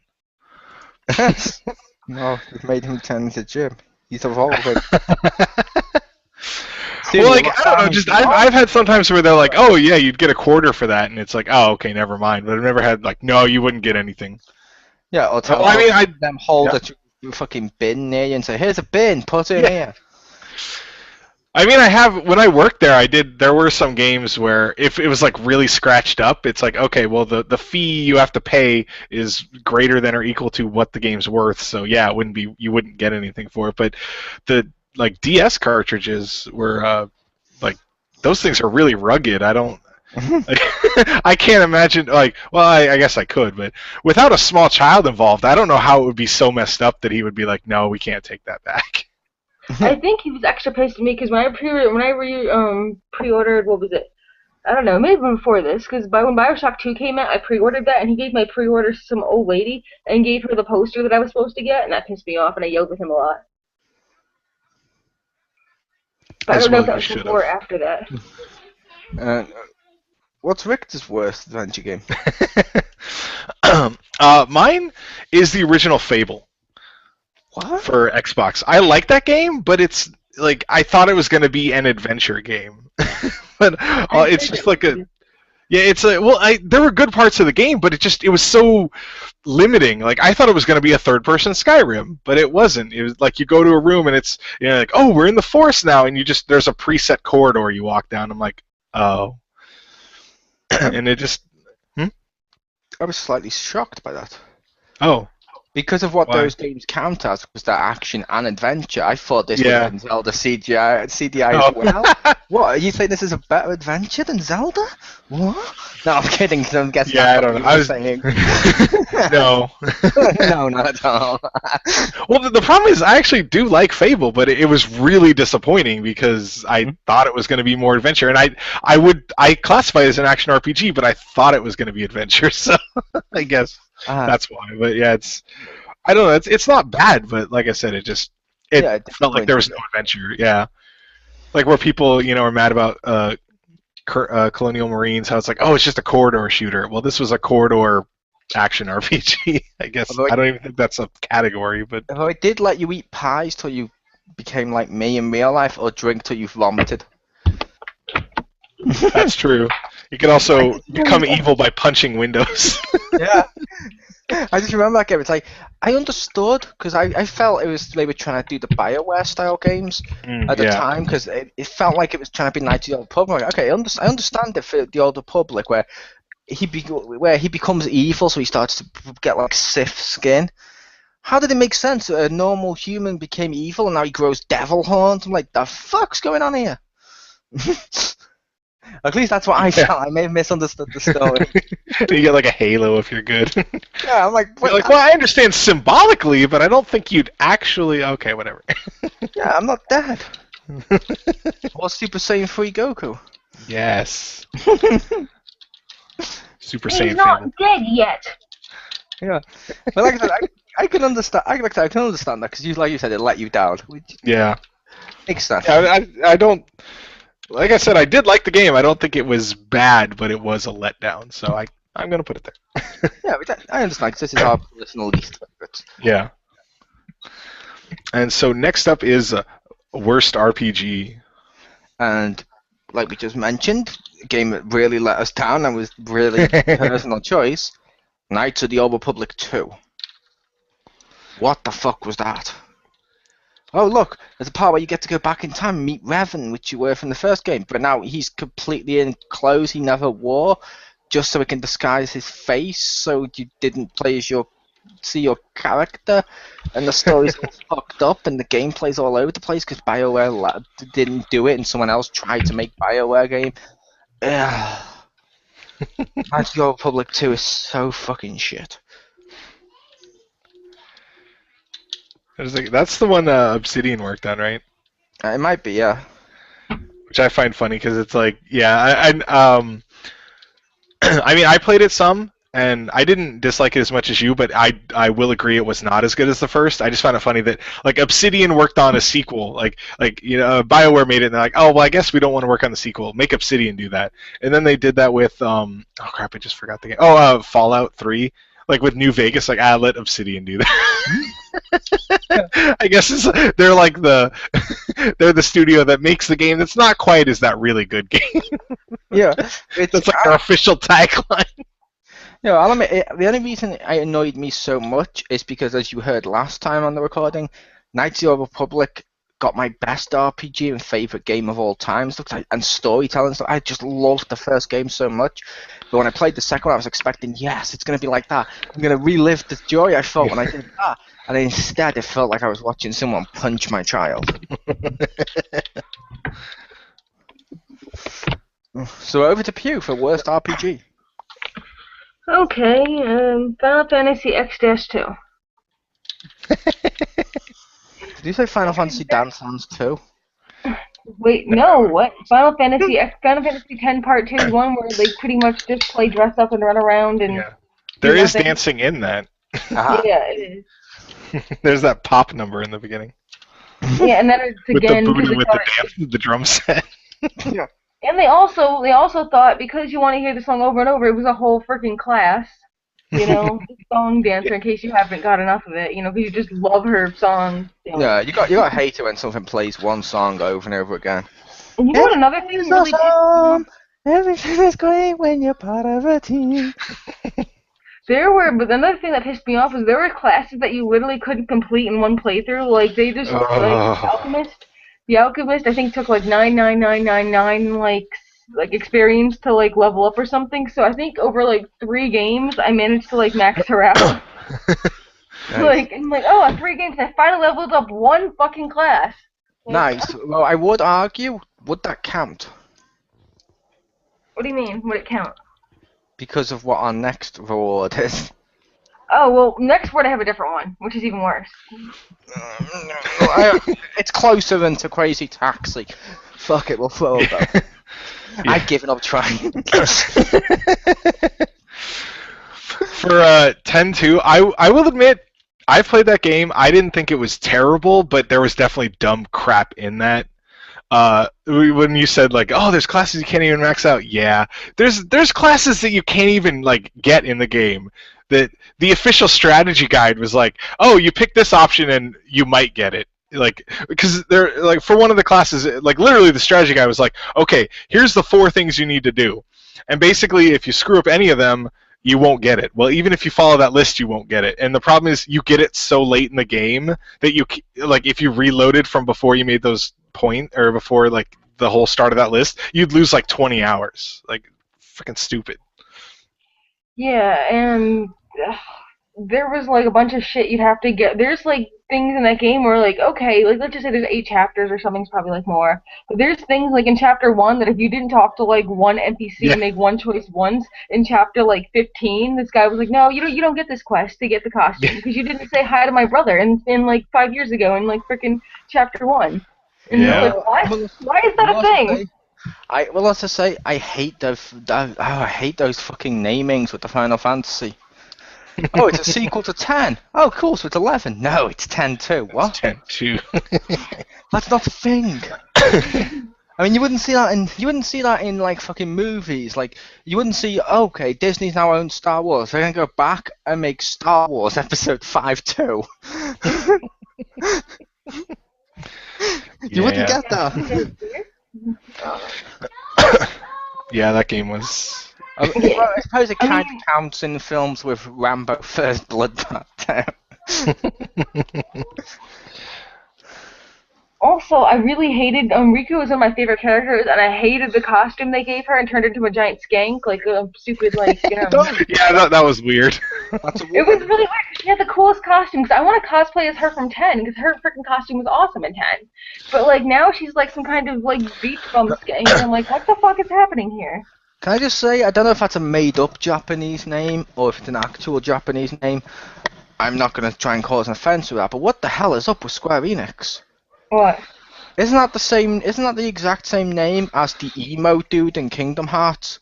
Yes, it is. That's why when you said Riku, I was like, oh, okay, I expected a guy. And then when you say, yeah, she started to dress really sluttily, I was like, wait, what? No, but like her name has 2 Ks in it. It's still confusing. It's totally different. It has a different one extra letter. 1 K is guy, and with 2 Ks is a girl. What I thought was weird for 10-2 was also that they like added a character when they made up Pain, which is she's also stupidly named. But it's like, oh well, we had another girl in the other one, but we're just gonna make her pregnant, so you get a new girl that we're just gonna shoehorn in. It's like, oh, and that fucking gets me off on another thing. First of all, if you're pregnant, you can't be a freaking a size 0, okay? Get a fucking pregnant belly. 2, you have 2, okay? If you have a boy, why the fuck would you name him Vidina? That's not a boy's name. Riku's not a girl's name either. This is Kingdom Hearts shows you. The whole naming system is fucked up. Vidina is specifically a girl's name. Even has the girl Philia A at the end. Like, why? And they took like a week to name it too. They took like a week and a half or like 2 weeks to name it. What did they call it during that? Like hey you, offspring. Like, Fetus. It took 2 weeks to name the fucking thing, and then they come up with that shit. They called it fetus. I think they just kept saying names, and whenever and the first one it responded to, they were like, "That's your name. That must be it." Well, that baby is retarded, and you should kill it. I'm Probably. sorry. Have another one and get pregnant this time for real. Instead of like secretly adopting and pretending you're pregnant. Retarded. Based on the fact of how you said she gave birth of a size 0, I'm pretty sure if you were like compact into like a fucking like shoebox for like 12 months or 9 months or whatever, I guarantee you when you came out, you'd probably be more retarded than usual. You know, she probably kept the baby in her breasts, you know?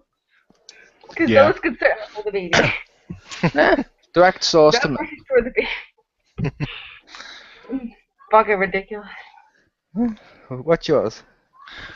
Alright, mine, you can really take your pick of any of these, but any of the like old wizardry games, or like more contemporary ones like Classic Heroes.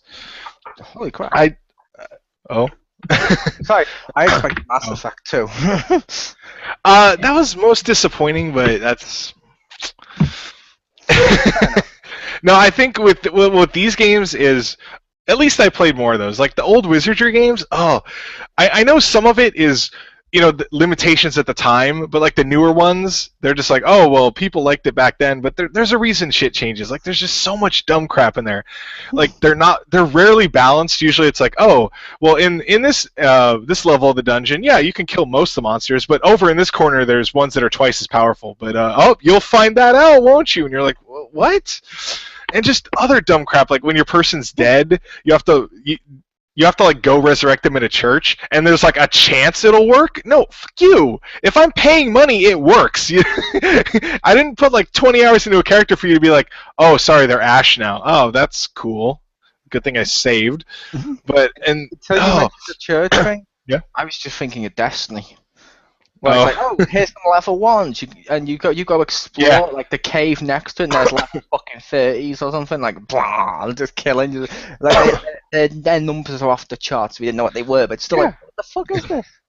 There is stuff like that, and also there's like you have a formation, so there's like a front row and a back row, and if someone in the front row dies, it automatically will bump, someone from the back row up, like they'll move up a slot, and I'm like, no, my mage needs to stay in the back row. I don't care if there's a corpse in front of her. She's not going to jump in the front row. That's not where she belongs. She has 12 hit points. Like, she'll die. Wouldn't that also make her really retarded too? Yes. Oh, I saw someone die there. I'm going to step where they die. Yes. Well, I know the ammo can reach. It's just like, for me, my wife loves those games, and that's fine, but I hate those games. Like, she grew up playing them, so I can understand, there's probably some stuff I play where people are like, why would you play it? Like, oh, I used to. Like, like grinding in games, sometimes you're like, oh, well, that's how it used to be, and you just kind of get used to it, but oh, those wizardry type games, I don't know how they became popular. I don't like them. Fair enough. So next up, we have JRPG. My worst, which I don't know if this is actually going to make it. I don't know if it's 100% counts. Boo. But Go ahead. It is based on a Japanese property, and it was made by Bandai. I think it came out in Japan first, so it does count. I went with Dragon Ball Z Boo's for Fury on the Game Boy Advanced. I loved Legacy of Goku. I loved Legacy of Goku 2. Boo's Fury was like, and it's meant to be a sequel to those. It was like, the fuck? You've even changed the fucking title. What the hell is this? And it just didn't feel the same. Everything just felt, you know what I mean? It just felt off. Yeah. It was just one of those games where it felt off. It just really disappointed me as a fan of the other two. So, I'm not going to say it's a terrible game. It's probably not the worst JRPG of all time, but it let me down. It really did let me down. Over to Pew. Alright. Next game is like, imagine Vidina all grown up. And he goes to a magical world with a mommy complex. Pretty much Ni no Kunai, Wrath of the White Witch. So basically you have this kid, mommy dies, and he just can't get the fuck over it. I'm sorry, but like, even that's a horrible thing, but like, and it sounds super horrible, but like, he's like, oh, bring your mother back, blah, blah, blah, and we'll do all this stuff, and he learns all this magic and everything, but really, it just feels like a horrible, like, the whole game, you should feel like a horrible, cruel person that, like, his mom's really gonna stay dead because, well, that's like kind of the, like how the world's supposed to work, and it's sad, but it's gotta happen. But like, this whole time, he's learning like all these spells and everything, and he has like this Welsh, because someone made that very clear that he's not Scottish, he's Welsh, guy who follows you around. And every 2 levels or something, he forgets everything he learned, and the guy has to explain it to the kid over and over again. And there's extra explanations, and they go, what's that, Mr. Drippy? Even though you told me like 6 million times, I forget how to do anything. And it's like, oh. It's like, if you're the savior of the world, then we're doomed. We're better off killing ourselves than having you save us. And he has like almost no emotion other. I'm sad because my mommy died. Blah blah blah. Mommy's dead. Blah blah blah. Even though I'm going on a quest to repair or get my mother back, I'm still gonna be sad all the freaking time.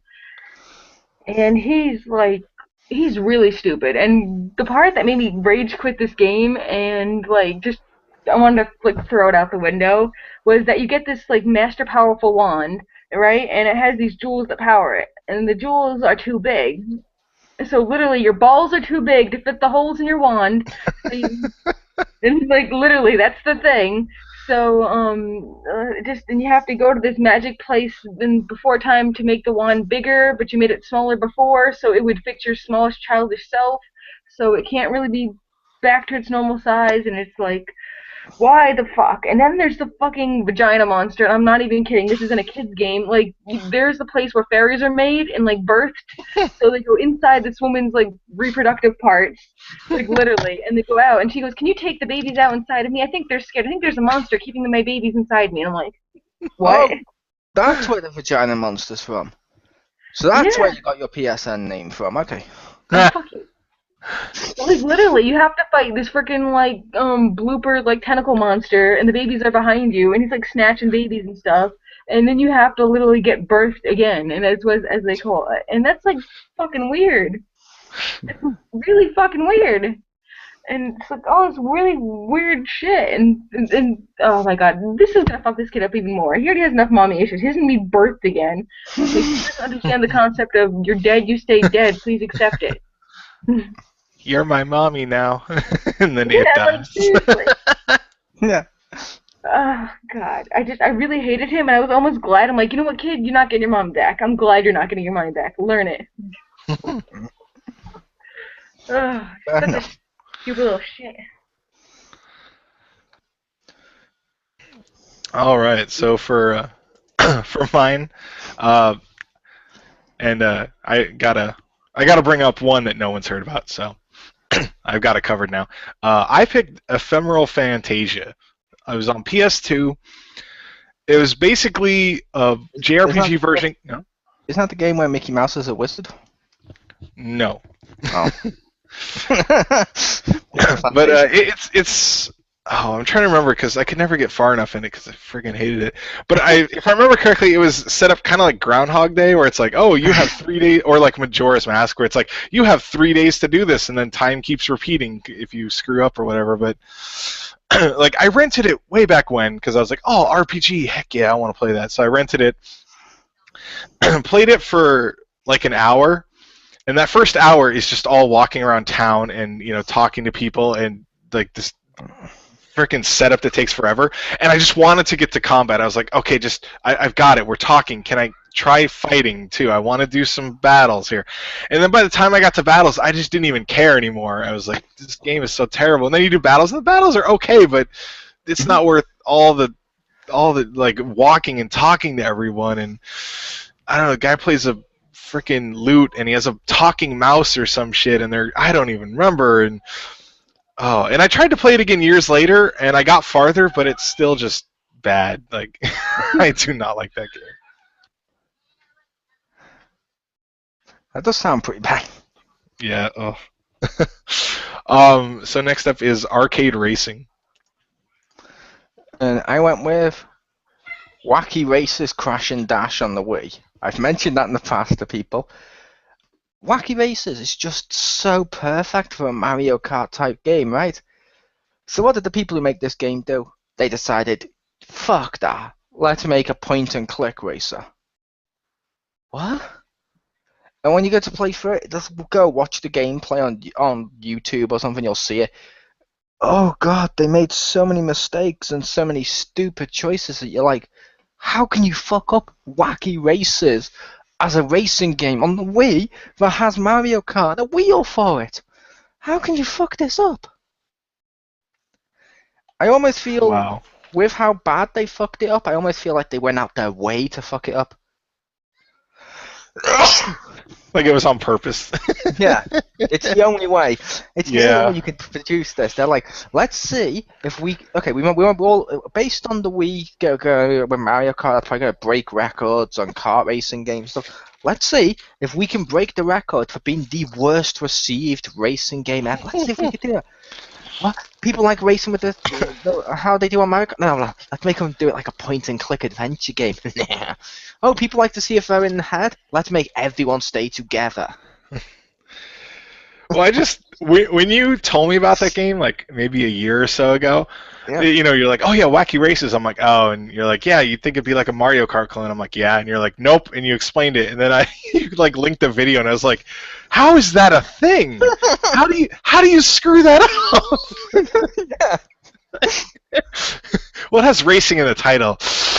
We're not gonna really do that. Like, That's wacky. yeah, Oh wow, yeah. I'm glad I never played it because that just sounds so bad. I wish you had played it just so we'd share it. Well, I already looked up the value of Spirit Tracks, so now I'm gonna go and see if they even sell it anymore in GameStop. What, Spirit Tracks or Wacky Races? The wacky races. How much was the value of Spirit Tracks when you traded it? As of August 18th of this year, it was $12. So I don't know what that guy had up his shorts, but Stacy needs to go get her $12. Seriously. But it's been under new management since then, so the people there are really nice. So I'm kind of okay with it because you can keep my $12, just don't be a fucking retard anymore. Yeah. Oh, good. There's a DS version. It's $2.99. It's the Wii one you need to get. You need to do it. Yeah, that one. It's $2.99 for a pre-owned one. I will say I'm going to change my tune based on this, where we always say avoid getting this game. I want you people to get this game. I want everyone to get this game so you can experience it for one reason, and that reason is, what does misery like? If you want to see how not to make a racing game, play this now. Oh, big wig. Yes. No, that looks like... I want to play that because it looks like it's one of those games where if you just played that with friends and you're not taking anything seriously, it's one of the best afternoons ever. I could totally see that. Okay, we know this is broken. Let's just have fun and see what the fuck we can do. It'd be almost like the Tony Hawk games, where they worked. I'm not insulting the Tony Hawk games, but part of the fun with that was, let's see what tricks we could do. Whoa, wow, cool, I'm grinding the ceiling. Yeah. They had the ceiling rails. I loved the Tony Hawk games. I didn't like them after a certain point, but I liked the first few on PS1. They were great. But yeah, Wacky Races, horrible as shit. Over to Pew.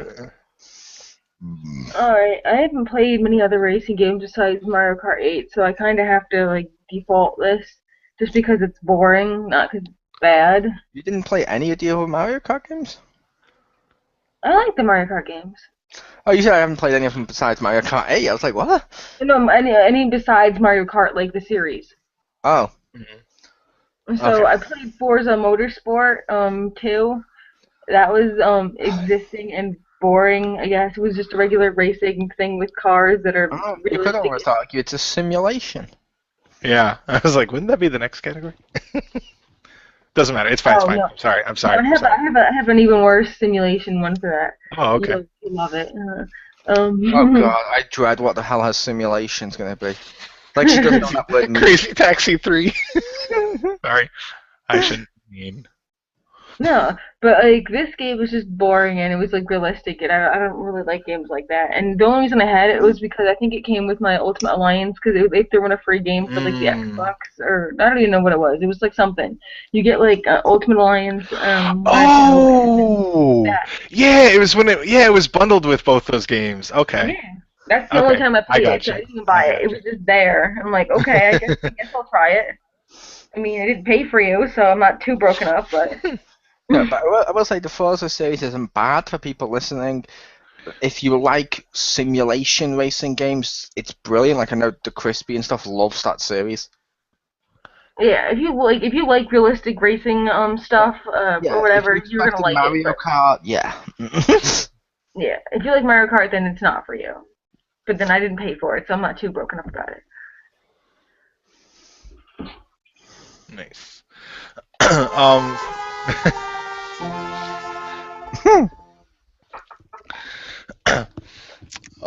For me, probably the most disappointing. I don't think it's necessarily a bad game because I know a lot of people do like it. But I would have to go with Burnout Paradise, just because I loved Burnout 3 and Revenge. Revenge was pretty good, but Paradise, it was cool that they had a more open world that you could kind of drive around and stuff. The thing I didn't like is that you had to find where the things were. I was fine with the menu of just being able to pick, oh, I want to do this crash, and you would just go into it. But you had to drive to find it, and then a lot of times, if you had to, well, let's say you're doing a race and you fail, then you have to drive back to the start point, and you're like, no, I don't want to do that. I just want to start it again. I don't want to just have that. It's oh, I lost. Well, now I got to drive back. And it just makes you more annoyed, it had some good stuff, but I just hated some of the not the racing or anything, just some of the core parts, of just how you selected things really bothered me. Fair enough. So on to Racing Simulator. Now, I will say the thing that bothered me on that Burnout Paradise, I loved the game. The thing that bothered me though was the lack of multiplayer, like split screen and stuff. And then when they added it, it felt really forced. And now it's like a stunt mode. I didn't like that. Yeah, I think they did change some stuff with a patch, but didn't it take a while for that too? Yeah, or maybe that was that took a while. It was disappointing. Okay, so on to worst racing simulator. Okay, mine, which normally these are arcade until you see the word that comes after it, but I went with Need for Speed Shift on PS3. The one where they tried to make like a Gran Turismo style Need for Speed, so it was on the track and stuff. It's not bad. The game's actually quite good. It just made my list because that was the point for me personally when I started to notice it more, that these great racing games like that were coming out, and I was looking at them, no split screen. And I'm like, why? We had split screen on the SNES racing games like Road Rash and shit, and Mario Kart and stuff. Yeah. Why the fuck can't we do split screen on the new system? Because it'll hurt the graphics. I don't give a shit. I want to play gameplay over graphics. Fuck all of you.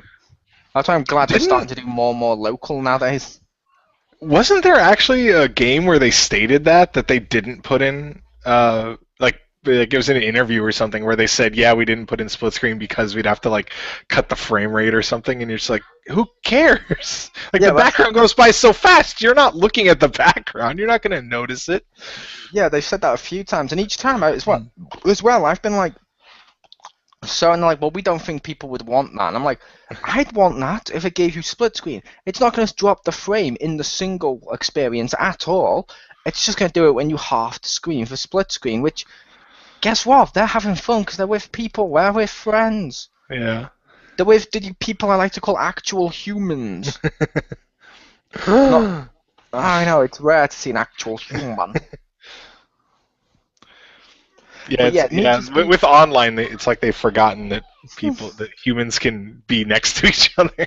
Yeah, like I said, Need for Speed Shift, it's not a bad game. It warranted a sequel, which dropped the Need for Speed and just became Shift 2 or something. Oh, okay.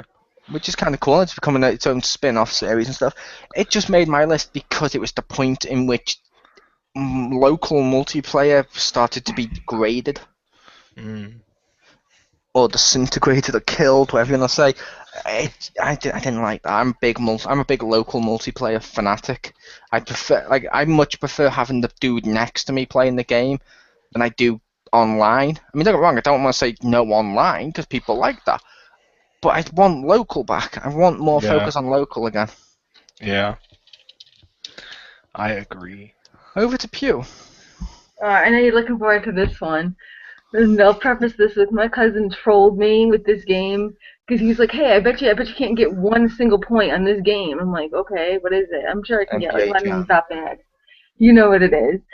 Desert Bus. He was like, "You can't get," and this was like I don't know how many years ago. And then they're playing on the PC. And he's like, so I'm like, "What do I do?" He's like, "You just drive here. Make sure you keep shifting, and you have to do this and that." And I was doing it, and it's like, and I literally did it for like maybe 10 minutes, and I'm like, no, I'm done. Like, it's like you win. I can't do this. Like, this is fucking ridiculous. It's a realistic freaking drive from Tuscan to Las Vegas, and it's like what, like Tucson? What? Tucson? Oh yeah. Okay. I guess they have difference in pronunciation. Yeah, anyway. Yeah, it's fucking ridiculous. It's such a troll, and there's even like ridiculous like I've seen people do like marathon events for like other shit and like Desert Bus for charity and stuff. Yeah, it was fucking ridiculous because literally like it says like I googled like the most exciting point on Desert Bus because like I wanted to see like is this the whole thing like because you can't speed up, you can't like slow down, you can't pull over, you just fucking drive this one path that never changes except for the daylight and it's real fucking time. Yeah. So,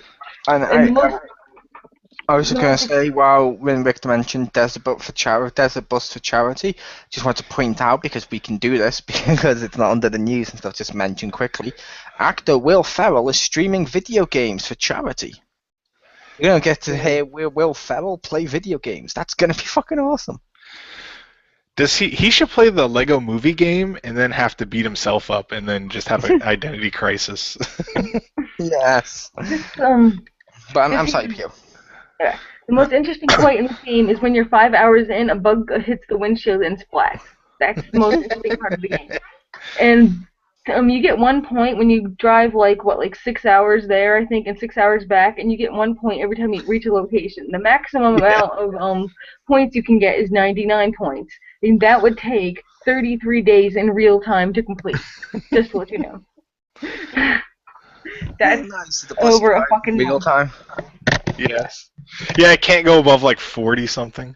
If you drive, 45. if you drive it lower than a certain speed, does it blow up? No, if you drive lower than a certain speed, because there's a senator on the bus, he'll yell at you and he'll get off and you lose. I was making a speed joke. Oh, okay. Well, like also if you crash, a tow truck will pull you back, and it does it in like real time, so you have to sit there while it's resetting. Yes. The greatest troll game ever. And 33 days is like the shortest amount of time it could possibly be completed, so that's probably longer. I kind of want to play this. No, it's terrible. It's fucking terrible. It's just boring as hell. And you can't even hold one button and go straight because it keeps veering to the right. So you have to keep hitting it. Yeah, but I still kind of want to play it. It sounds amazing.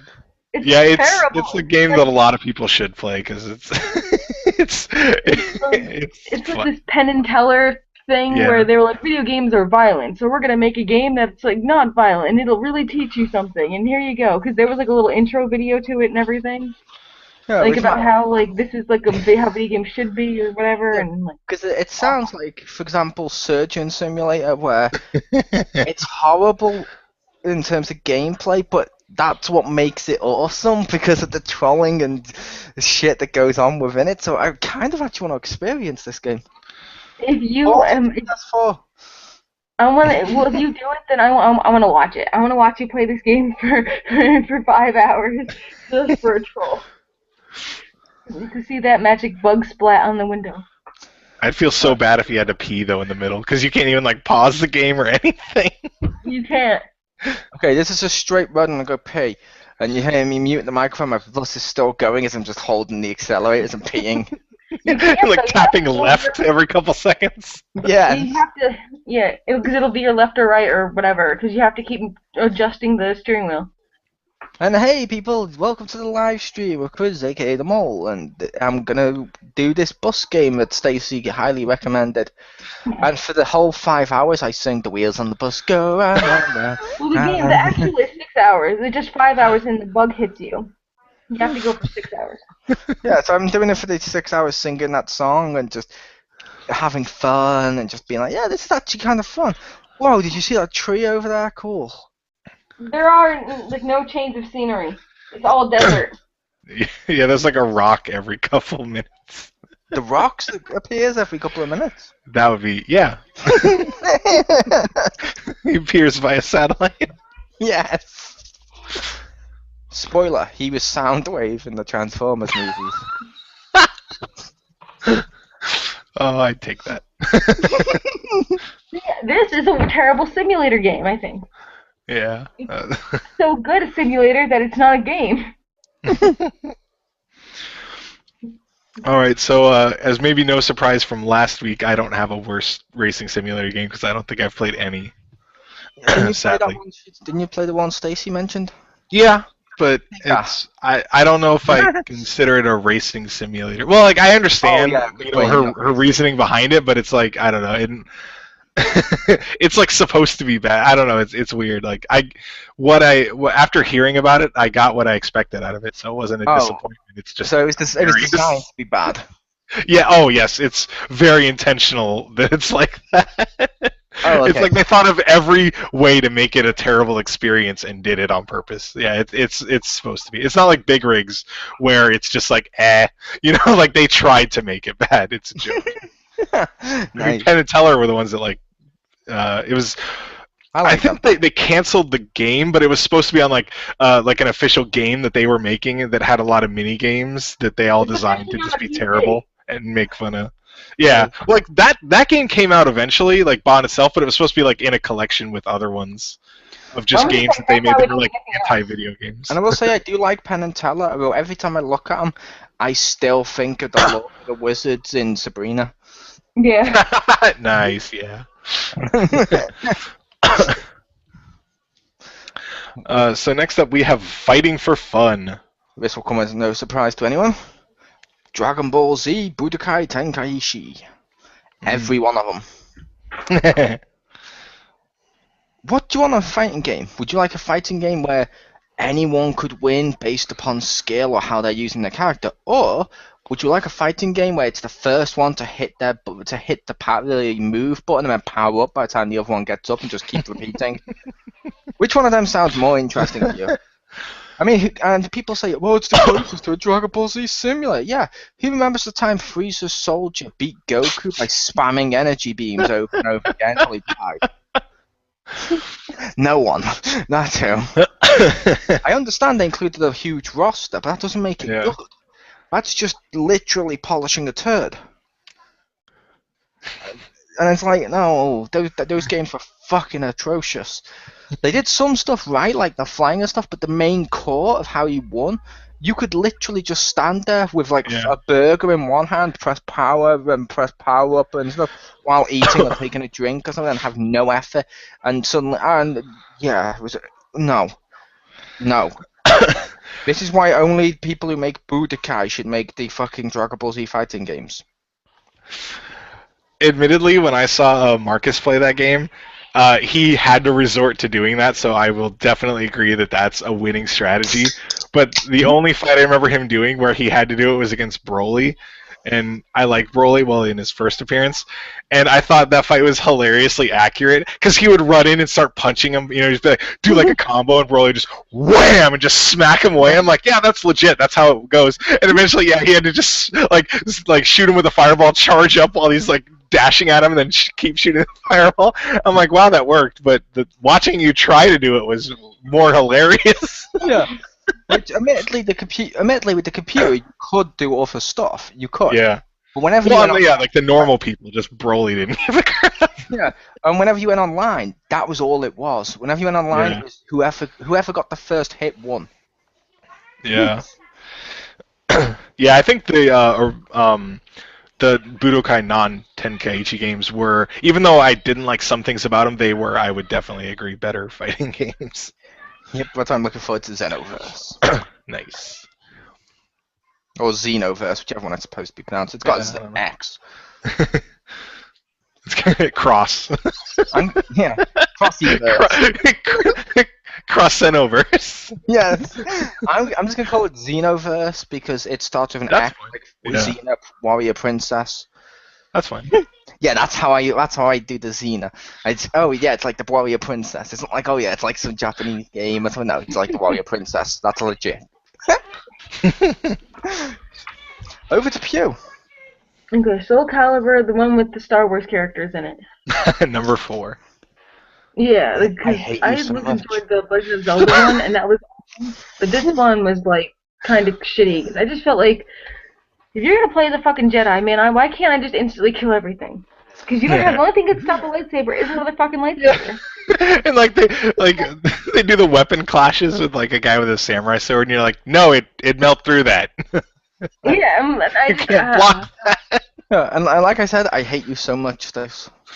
Why? Not because it includes Star Wars characters, because that is on my list too. Oh. The right category. Anastasia Lazerbeam, our gaming person that doesn't know what games are. It just, and then, I don't know, I just like the other one better. Like, I thought, like, when you could unlock costumes and everything, the whole concept was better, and, I don't know, Link made it better, and, I don't know. You know what else I hated it for? Another thing I hated him for was you could create a character. Awesome. You could, put on different outfits. Awesome. The outfits affected the stats. So if you wanted to build the character, like how you in your play style, you'd have to put certain things on them. And they'd have like clown pants and like a tuxedo top, and you're like, and like a starfish on their head, and you're like, no. Like, well, that fits my play style. Like the stats are like what I want, but they look stupid. Like, why can't you separate those? I'm just gonna have to interject here, Rick. Uh-huh. When it makes you dress like that, you're like, no, shitty game. But when they let you dress normally on the wrestling games, that was your entrance attire. But it was color coordinated. Yeah, and I chose it. I wasn't fun. Yeah. Well, if you want to make a guy look like a clown, that's totally fine. But the fact that it like you had like I don't know, I just really didn't like it because I got like this cool outfits and I'm like I made like this girl and I was like, that's an awesome outfit, and my wife's like, that looks cool, and then I look at her stats, I'm like, wait, she has like half health.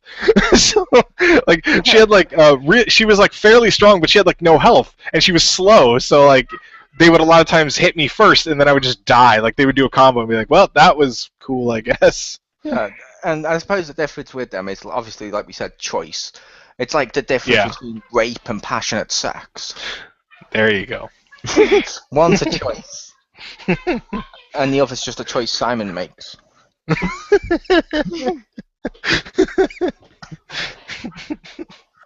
Good old Simon.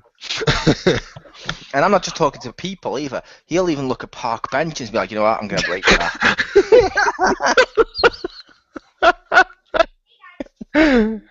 Oh. I'm just picturing that. It's hilarious.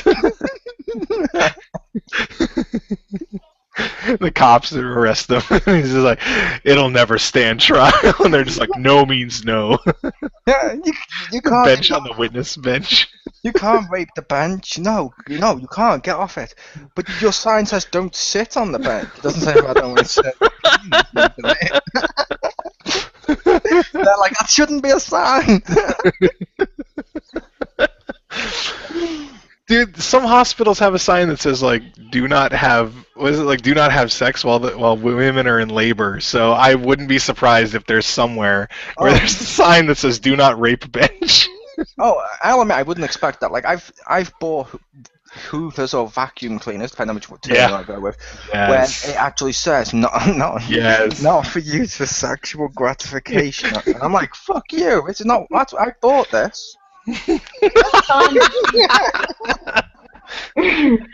have signs. You're not the boss of me. Yeah. Oh man. You have signs that say peanuts and peanuts, so I wouldn't put anything past this. That's true. Contains it. Okay. Oh wow. Has underwear with that written on. I do now. No. On the front, warning: make it say nuts. On the back, because that's what Rick do. That's right. Oh my god. Nice. Okay. So for mine, definitely taking last week. This is not going to be the everyone's favorite choice, but my worst fighting for fun was Super Smash Melee. Simply because, like if you're playing with normal people, it's fine.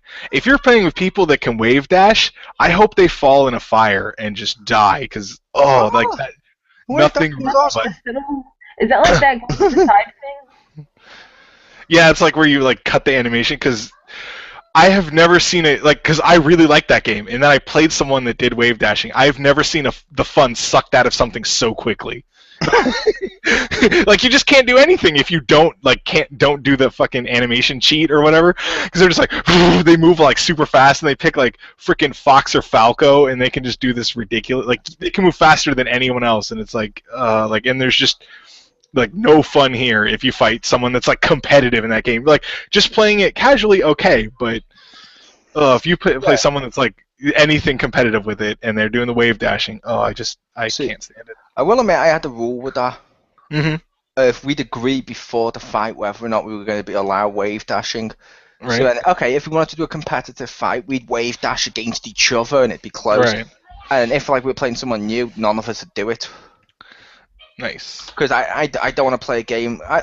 Even on the wrestling game, like I've played the wrestling game with people before now, and if they're really shit or this is their first time, I'm sorry, I'm not going through my finishes. I'm not beating them up on the floor. I'm trying to let them get used to it and possibly win. Yeah, you're not gonna like counter everything. Yeah. Yeah, I try a little less. I still win, but I try less. Yeah. Well, it's good. You let them actually like learn the game and kind of experience it so they can get a foothold. Because I think nothing stops someone worse than if they just get completely shut down. I mean, there are some people that take that as a challenge, but I think most people, if they get like just completely shut out just on their first time trying something, they're like, yeah, not for me. Yeah, it's like if I'm playing Street Fighter with someone. If I'm playing Street Fighter with someone, depending on who they are, I'll deliberately not do most of the combos and stuff because I don't want. It's not fun for me either to easily slaughter someone in a couple of seconds. That's not fun to me. It's fun for me if every player involved having some sort of fun. Or as Jeff rages. I'm sorry, that was still amazing. Hell's Gate in a triple threat to Marcus Shadow as Jim climbed up and won the match, and Jeff's like, "Stop him! You're the submission expert. Get out! No, free me." That's what you get. Oh man. But no, I could see that. Although I will warn you, apparently wave dashing is back for the next one. That was one of the things they announced to people. They said back by popular demand, wave dashing. Well, because I don't know, like to me personally, I think if you do Final Destination no items, it can be a competitive game without wave dashing. Just wave dashing is one of those things where, like, if you learn it, you can shut down 90% of the people that play the game, and it's like, oh, that's cool. Like, glad you feel better about yourself. Like, I don't know. Maybe it's because where not the first time I learned it, but really when I worked at Nintendo, like a lot of that was one of the more popular ones to play was Smash Melee on breaks and lunch and stuff, and like pretty much the same people won almost every time because they were like masters of it. So it was like not fun to play those guys because you're like, well, I know who's gonna win. Yeah, it's like if I was playing Smash with you guys, I will admit, if you don't like wave dashing, we won't wave dash when we play. Yeah. I will if I went on to the For Glory, as it was called. Yeah. Yeah, at least they have that separation. That's awesome. I really like, even just the idea of that in the new Smash, I love. Yeah, I love that, though. I kind of have a sense you're going to get some of the people for Glory going into the for fun. Doing the wave dashing and shit, just dominating and be like, kiddies, learn to play the game, ha. Which I'm like, fuck yeah, let them have fun. Let people have fun. It's like campers in first-person shooters who all they care about is their kill-to-death ratio, so it's like a really impossible part to get or exploit a glitch and then just snipe you throughout the whole game. It's like, fuck off, that's not fun. They're just like, look how good I am. Like, what, because you took advantage of a glitch? Like, okay, whatever. Yeah, like the one that, like Call of Duty, where they hid in a rock. Yeah. We actually had one where they exploited a glitch, go inside a mountain, and they could shoot us, but we couldn't shoot them until someone managed to actually stab him in the gun until he died. Yeah, it's like, you had to shoot him in the gun because that's the only part of him that's poking out.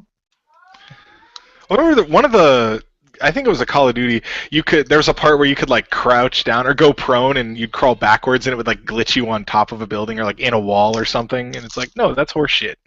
You're not good if you do that. You're good at figuring out glitches if you find that, but if you're just using that to win, you're not any really good at the game.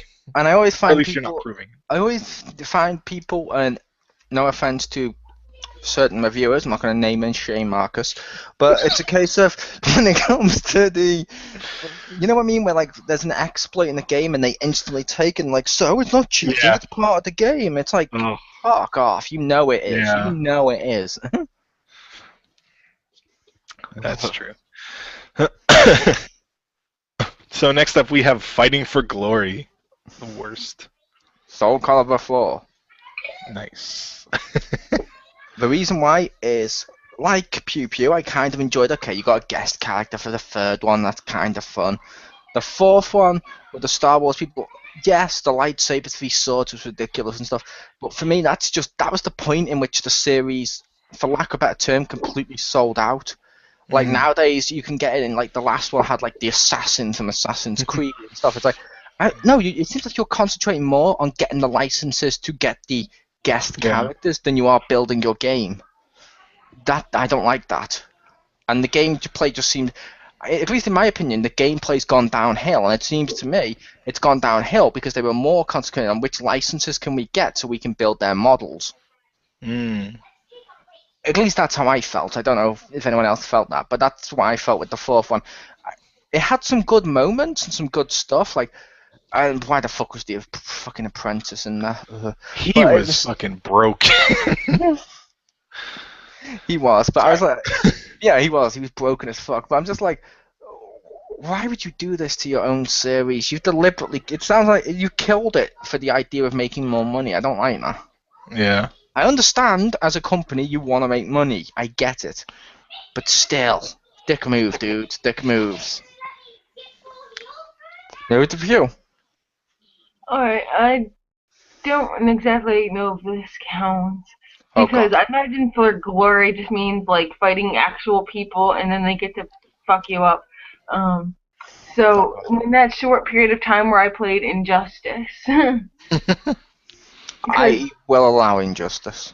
Barely. Okay, because like I played real people and it pissed me off. Because even when I won, I didn't feel like I won. Because literally, and Mo was there, I think, for some of it. All I did was just fucking like button mash. Like I didn't know what the fuck I'm doing. I was like, press all the buttons. Like, that's all I did. That's all I did. I literally just like pressed random combinations of buttons that I didn't even know what the fuck I was doing, and then like shit would happen. Like I don't even know what the fuck would happen, but like stuff would happen on the screen. Like if you like give a kid a controller, like Rick's probably done this to the kids when he was younger, and tell them that they're playing, and then you do something on screen. That's how I felt.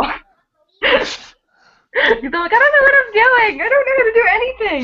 And like, well, you press like X triangle Q like something, and like you're like what? I don't even know. I think you're making up buttons now. There's no Q, and it's like, it's like I don't know. I couldn't like wrap my head around it, and it was just pissing me off. Like I said, I barely count that, but I do count it. I barely count it only because, like Pew Pew said, it rewarded button mashing more than like Mortal Kombat did. As well as that, the environment could determine who would win. Based on where you based on where you were placed in the environment, which they're doing something similar for Mortal Kombat. I'm hoping it doesn't go that route, but yeah. I'm sorry, I shouldn't win. I shouldn't win just because I don't know. I happen to be a player 2, and Batman happened to be nearest the bat signal, so I pressed the button, boom, knocked him into the bat signal. That shouldn't be a case. Well, also, a lot of those were unblockable and did a ton of damage. Like I'm thinking of the monitor, or there was something hanging above it in one stage, and like a lot of times I think it was player 2 started on that side, so they'd almost always jump up and just throw it. So like you'd have to jump back as your first move and hope that they did that, because otherwise it'd be like, oh, there's like 30% damage and I can't block it or anything. Yeah, or the Aquaman one where you just if you're player 1, you just step back, press the button, and you can smash a fish tank and send water after, or turn the thing and send water after everyone. Yeah.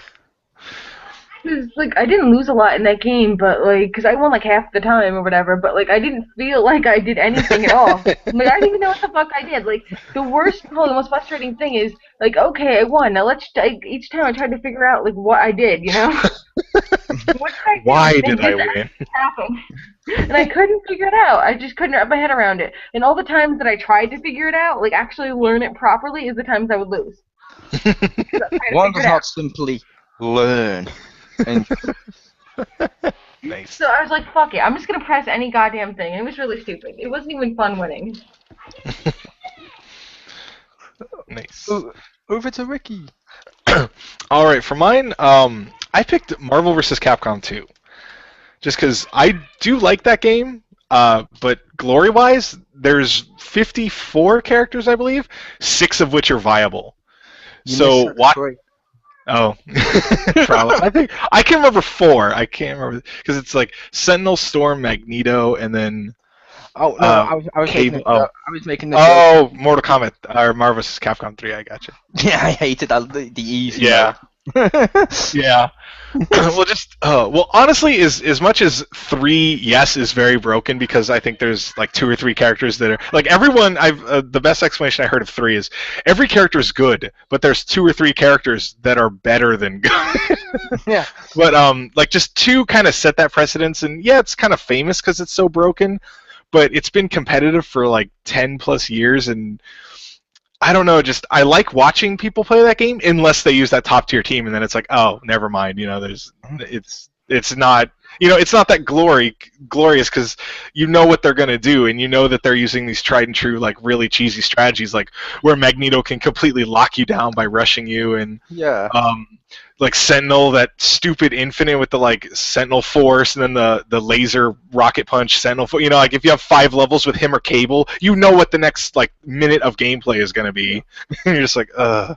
I will say with those games, I'm never one of those to look up. Oh, this one's the best tier. I must play as him. Yeah. I'm like I think it was the second one where they let you play as Venom. I'm like, I'm playing as fucking Venom. Venom and Ryu or Venom and Akuma or something like that. It's like I like those 2. I like those characters. I'm playing as them. Fuck it. That's pretty much how I play. Is like I look at it and I'm just like, oh, this guy looks cool, or like for like Silver Samurai, I'm like, I'm gonna play this guy. I played him in X-Men Children. I mean, like, yeah, it's like I like Venom. I'm gonna play him. He's not very good, but I don't care. Yeah. We'll also say I want to throw out an honorable mention in this category for Mortal Kombat vs DC. The game itself. I liked the game itself. I really did like the game, and even the environment stuff wasn't as bad as Injustice. However, Flash. Yeah. With an infinite unblockable combo. Why? Why? Just why? Yeah. Oh man, that game. Yeah, I have the collector's edition of that somewhere.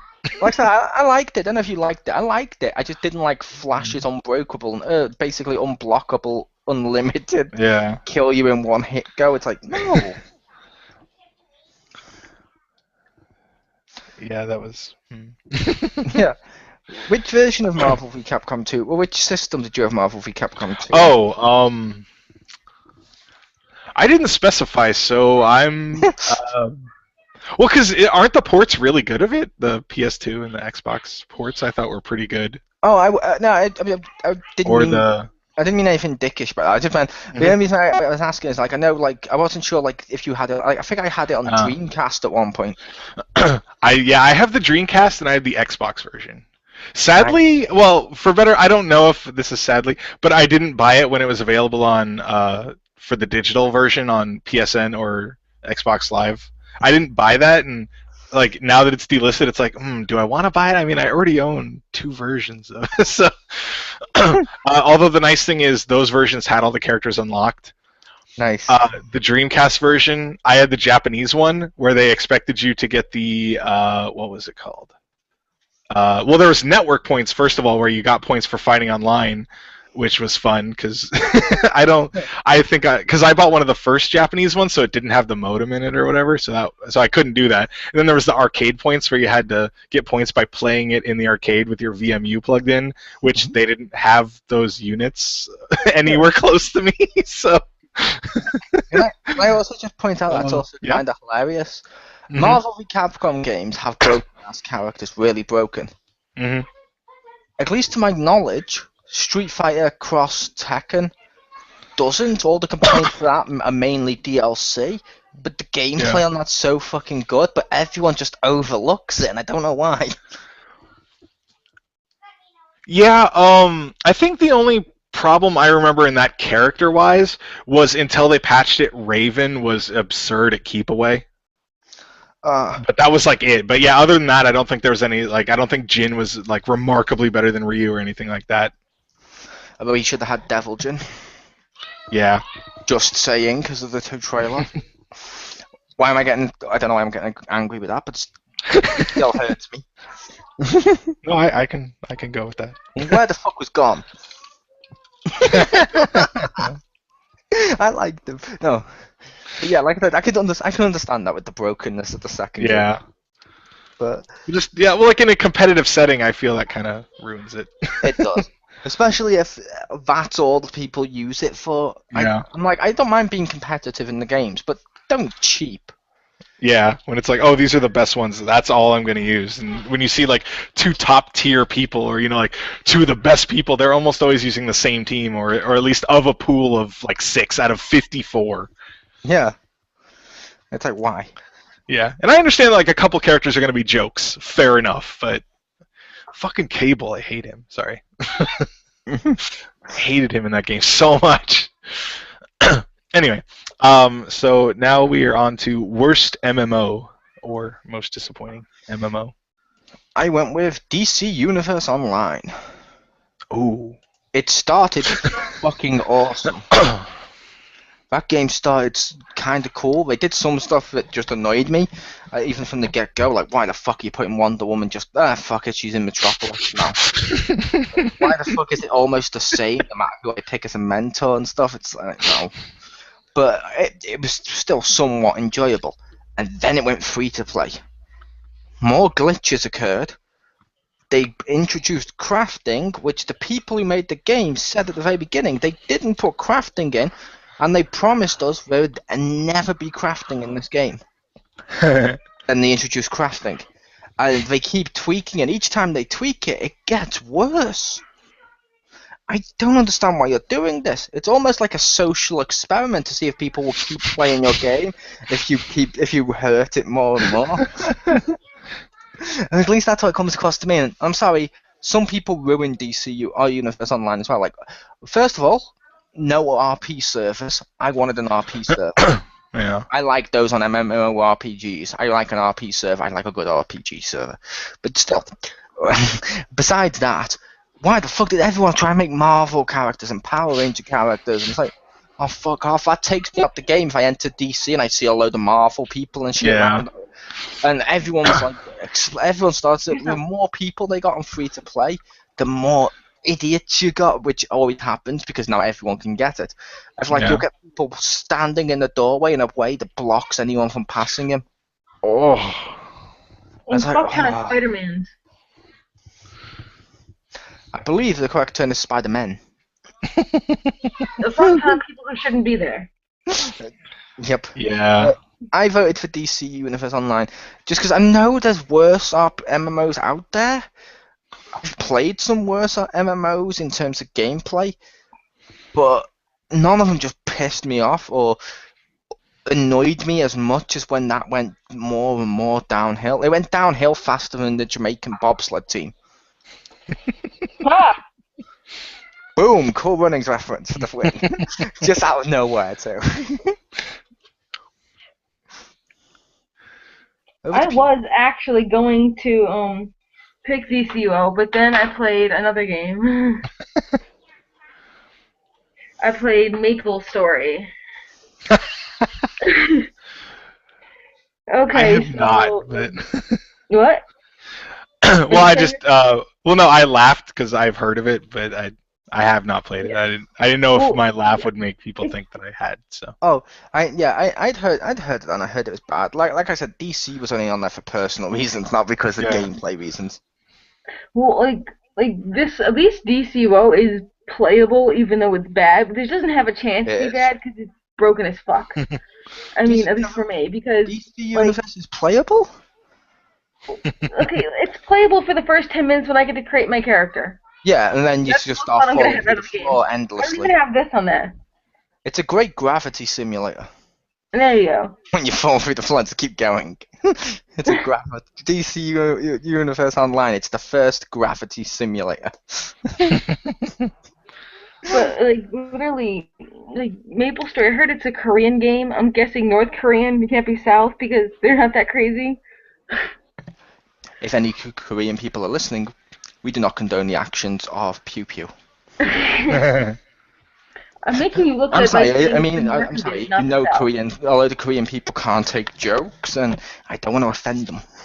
I'm making you look good by saying the North did it, not the South. So you should thank me. Isn't the North the one with the dictator? Yeah. What if he listens to this and decides to nuke America? That would be hilarious. Okay, so basically this game, it's really awkward. It's just structured really awkward. It looks cute and stuff, and the whole thing looks fine, but like just control wise and like interface and everything, it's fucking terrible. Like literally, the music is like so fucking blasting loud, and like only certain parts of the music, like background music is fine. Then like you have like certain like action music, like da da da da da da da. I mean that's obviously the Final Fantasy theme, but I'm just like giving you like a reference. Like that's how fucking loud it is, and like battle music. And let me tell you how awkward the fucking controls are. Like Z is jump, okay? Z Okay. is jump. Like I think it's B or control to pick up items, which you can't pick up by themselves. You have to attack it first, and then it becomes pickupable, and then you put control. We forget time. Isn't that a Japanese game called Z Jump? I don't know, maybe, but like Maybe that's why. Everything is like so freaking awkward about it. To get your quest, you have to like, you can't just like queue and look at your quest. You have to be like, okay, like map, and then you go map and then region, and you have to like select your quest based on where your location is. And sometimes you can like teleport to another region without knowing about it, and like you can never go back and do that quest again. Sorry, you can't go back. No like exit. Like, and they didn't tell you in the doorway, this is a one-way, so you just lost that quest. Oh, okay. Fuck, I guess you should have told me that I can't do them I have to do them in a specific order now, or like, or this is the one-way passage, or, I don't know. It's just all this stupid technical bullshit. And, like, adding people and friends, you have to go through this whole, like, fucking ridiculous shit. And, cause there's, like, this third-party thing you have to sign up for, and it's just awful. It's just awfully unplayable. Like my sister's like, let's play it, and it took fucking like 3 hours to download. I'm like, why? This is like pixel shit. They're like 16-bit or something, 32 at max. Like, and I will say, Pew, based on what you just said, fun fact for you: did you know Richter actually has one of what you would call a tramp stamp that says that exact same thing of this is a one-way passage and an arrow pointing down to his butt. That's on the back of my underwear with the may contain nuts. Yes, this is a one-way passage. It's just so freaking awkwardly structured. Like the whole thing is like, to talk to people, you can't like click them. You have to click like F or something like that to like go up to a person. You have to stand like the correct way. It's like, could you make this any more awkward? Like, how about P is like to fly, and how about like to check your inventory, you have to type in help, and like I don't know. Like, could you make it any more worse? It's really awful. It's just structurally, like, it's fine, like, the graphics, and I'm sure the gameplay is fine if you, like, put the buttons where they're supposed to be, and you can remap them, but remapping is, like, a bitch and a half because it doesn't save, and you have to remap them every time you play it.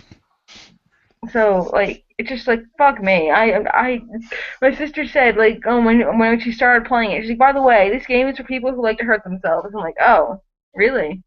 She's like, yeah, I wish you'd told me that before. It's just awful. Fair enough. And I will also be remiss if I didn't ask, Rick. You know that bus simulator game? Yes. Can you find a disc copy? Just so you can give it to Marcus for Christmas? I don't believe so, because I don't know if it ever came out on a disc or whatever. Fair enough. That would be cool, though. Okay, for mine, man, DCO is a good choice. I had forgotten about that. Everyone hates DCO. Well, there were some parts that I liked, but yeah, I was stuck under the map one time. And that game's glitchy as hell. Dude, that was the first game I had that it froze up so bad. When I restarted my PS3, it's like, whoa, there might be corrupted files. You're gonna have to wait 2 hours while we check this. And I'm like, what? Yeah, that game First kept game that doing did that to me. It kept doing that over and over again. In the end, in the end, I had to delete it because I didn't want my console to die. Yeah. Though for me, well, I guess we know what DC stands for now. Disconnect. Yeah. For me, just I felt it was disappointing. I can't say I played enough to say it was terrible, and I know this is not going to go over very well. But for me, it was Champions Online. because I tried it on like 2 or 3 separate occasions to get into it, and I just never could. Like I played the tutorial and just was never that exciting. And I know it was made by the like the head guy that made City of Heroes, and there's some really good stuff in there. But I felt the like costume wise, it was cool that you had 3 colors for every piece. That was awesome. But I felt like there was not enough options really of character stuff to put on.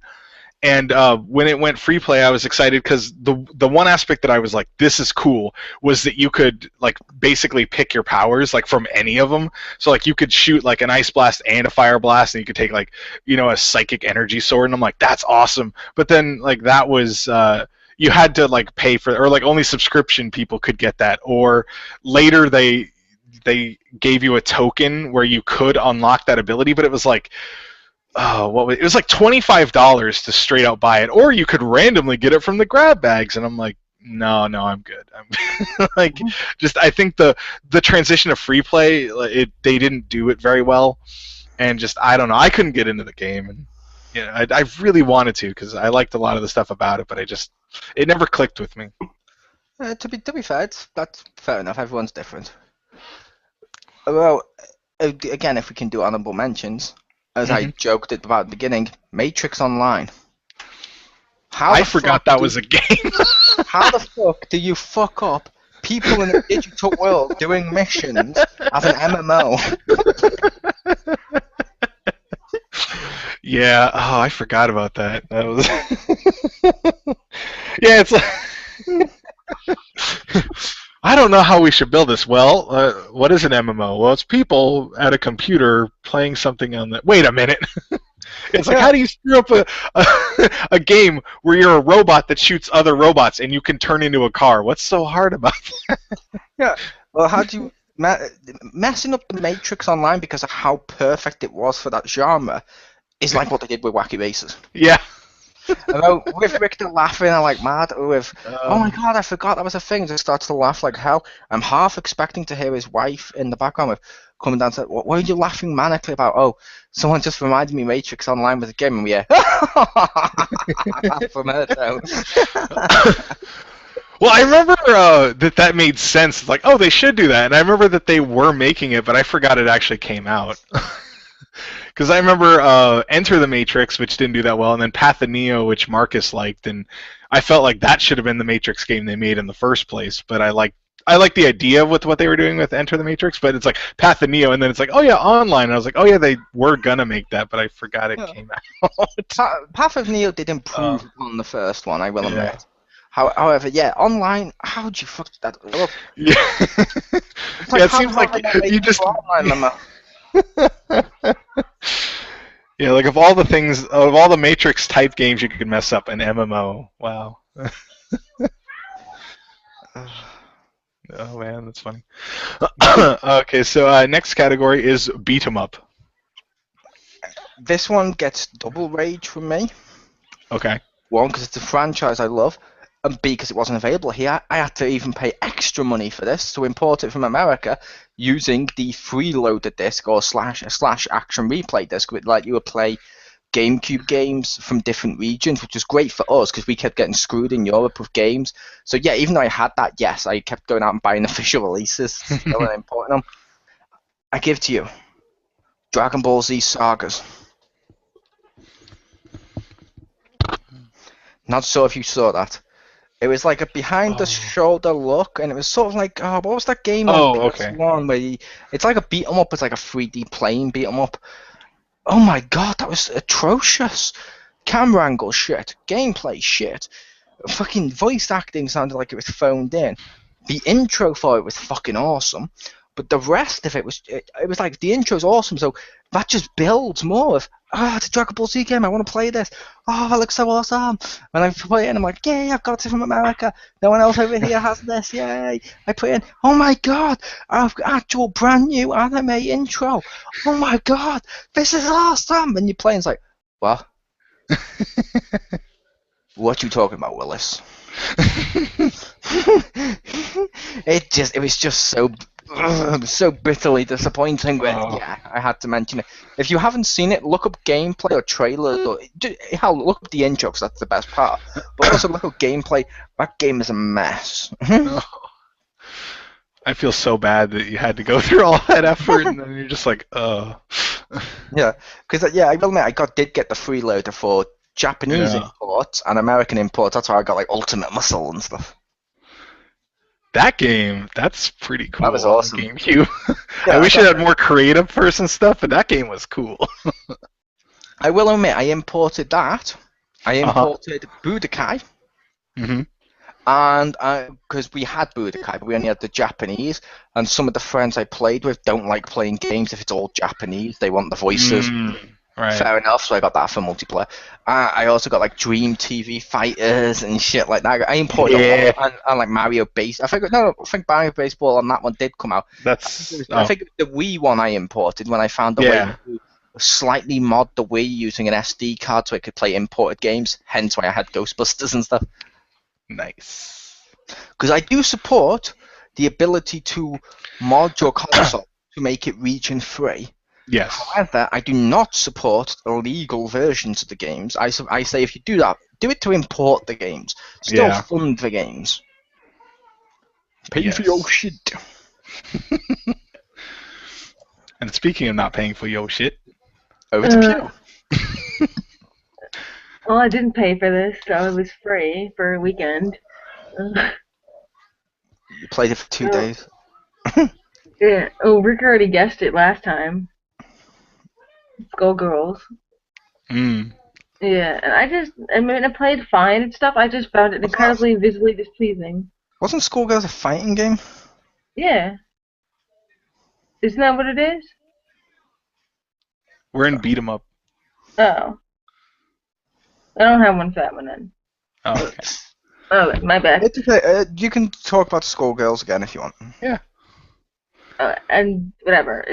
I don't like it, like, because people, like, stretch their bodies and just, like, it's a great game if you're into chicks, but I'm not, so I don't need people, like, throwing their tits in my face. I don't like it. So, like, I don't know. I just didn't like it just because of that. Because if I was a lesbian, I would love this, but I'm not, so I didn't. Again, you're not? You're close. All of that sounds like the greatest ad ever. If you're into chicks, it's good, but...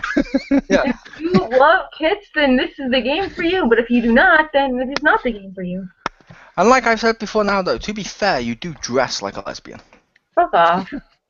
And you said I'm not the only person to say that, which makes it even more enjoyable for me. No one has said that in a long time, so I don't think that's, like, a thing now. I still say it. No one has said that to me for, like, 5 years now, so No one says that for you for a while, because you had to relocate to the middle of nowhere just to avoid people pointing and going, there's that lesbian with the bobblehead. Fuck off! I hate you. I'm dying of fire. That's the one that doesn't know what simulate or stealth means. You should tell him to fall in a fire. People outside GameStop waiting for Dishonored 2 when it gets announced. Stacy walks past. And they just hiss as she walks past. Oh my god.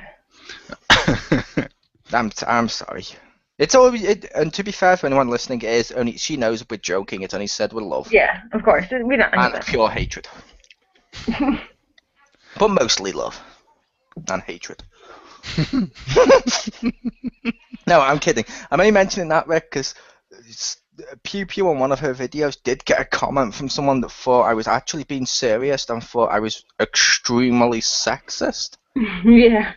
And it's like, wait, so the guy that on most of our videos is always fighting for the women's rights and shit is the most sex what? It's like, yeah, because he's always insulting Pew Pew or doing innuendos. I'm like, well, to be fair, I'm thinking, to be fair, you met her. He apologized super greatly, so. He did. In like a whole friggin' paragraph. Oh, wow. Yeah. He felt really bad. He did. Although I still think he should have done a YouTube video in which he wasn't afraid to get his knees a little dusty. Just saying. No, I'm kidding. I'm not that arrogant. To that guy, it was just a mix-up. I understood it. And hey, you got mentioned live on XGR, unedited, and in 4D. 40. It's in 4D because some of Stacey's comments will literally make your head hurt in real life. That's the fourth dimension, dude. I'm sorry. Over to Rick. All right, so for my least favorite beat 'em up, digging all the way back, Pirates of Dark Water for the Super Nintendo. Oh, that game! Like, my friend bought it and we played it because we like stuff like Streets of Rage, Final Fight. We played that, and it was just boring and terrible. But I was determined that we tried 2-player, and then I was like, okay, well I think you shared continues. I don't remember, but for some reason, I just kept playing. I was like, no, I'm gonna at least beat this game, so we can never play it again, and at least we'll be like, well, we beat it, so we can. It's easier to justify not playing it again because, back then this was like 20 years ago, so less games came out, so you kind of had to make them count. But yeah. Is that when you and your friends used to record XGRs for the old gramophone radios? That would have been awesome. Dude, we'd be so huge if we recorded like Let's Plays back then. We'd be like, oh, the original guys. But like, oh, that game is so boring and it's long. And I got to the final boss, and then I like ran out of continues or lives or whatever, and I was like, and my friend's like, are you? Or, yeah, it was like start over at level 1 or something, and he's like, are you really gonna do that again? I'm like, no. I just handed him the cartridge and he just fucking threw it somewhere. We never played it again. That game was so bad. Like, I don't know how you take a game where you just punch people and make it boring, but they did it. I don't even remember what company it was. Ask Hulk Hogan's Wrestling. The main event one? Yeah. I want to play that because it looks so bad. But it's always like just too much. It's like $10 or $12, and I'm like, yeah, maybe like $2.99 and we'll talk. But I don't know. I don't want to spend $10. Oh, really? Yeah, in one of the electronics stores near where I live, they had an Xbox, and they had it there with a load of the discs, and the manager would watch you put it in, and you got to pick which discs to put in to try out the Kinect. I reached up and got the Hulk Hogan one, and I saw him just look at me as if to say, no one's picked that. But I put that in, and I started to go to town, and it was like, this is horrible. Yay! Nice. Platformer. So, all right. So, yep, platformer is up next. Mine is a tie, with one being slightly worse. I went with Mario Sunshine and Sonic 06. One's on the GameCube, one's on the PS3. And I believe it was also on 360, but I didn't play on the 360. But both of those games are atrocious. Both of those ruin what the core of the series is supposed to be. Both of them just make really stupid decisions. Both of them, every part of those games is terrible. The only reason Sonic 06 is slightly better than Mario Sunshine is it has the good sense to erase itself from continuity. Whereas Mario Sunshine's just there. Mario Sunshine's so bad. It's the only game I've got that it's the first GameCube game or something I had.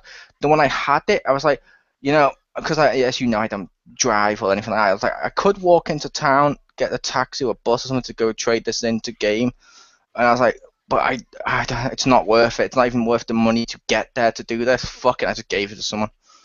I was like, that game is a piece of shit. So yeah, Mario Sunshine, aka Captain Planet, the video game, because Mario's a planeteer who likes to clean up graffiti. Or Sonic 06, aka Sonic kisses a human girl. Well, Sunshine did give us the Piantas in Mario Thousand Year Door, which are awesome, so yeah. Sonic 06 gave us Blaze. I don't know who that is. That's your problem. But no, Blaze is an awesome female character. She really is. In that game, she's like the sidekick to Silver. I hate Silver. He plays like the apprentice on the Force Unleashed because they figured out how to do the throwing shit and stuff like that. Like the telekinesis and stuff. Really, no. But I mean, 06 did try to make Shadow different to Sonic by making him have guns and tanks and shit to match up with his Shadow the Hedgehog game. And ironically, they didn't do it bad because you were doing most of it like the Sonic style levels, but you'd get in a tank for a part of it or something. And if it worked, if Sonic 06 had worked, it would have been great. But that even includes a bit where you get to run like a speeder bike, and if anything hits you, you die instantly. which was annoying as fuck, and you had to do those to advance. Whereas Mario Sunshine had equally bad stuff with, like, I think, you know what I mean, like some of the, like, penguin, I think that one had penguin races, or one of the races in that game was fucking horrible.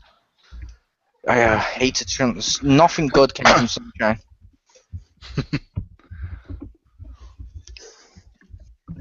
Over to Stace.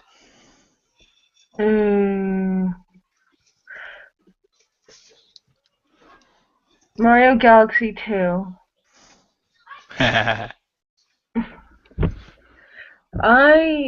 found Mario Galaxy 1 to be a sad replacement for Mario Sunshine, and Mario Galaxy 2 was kind of worse.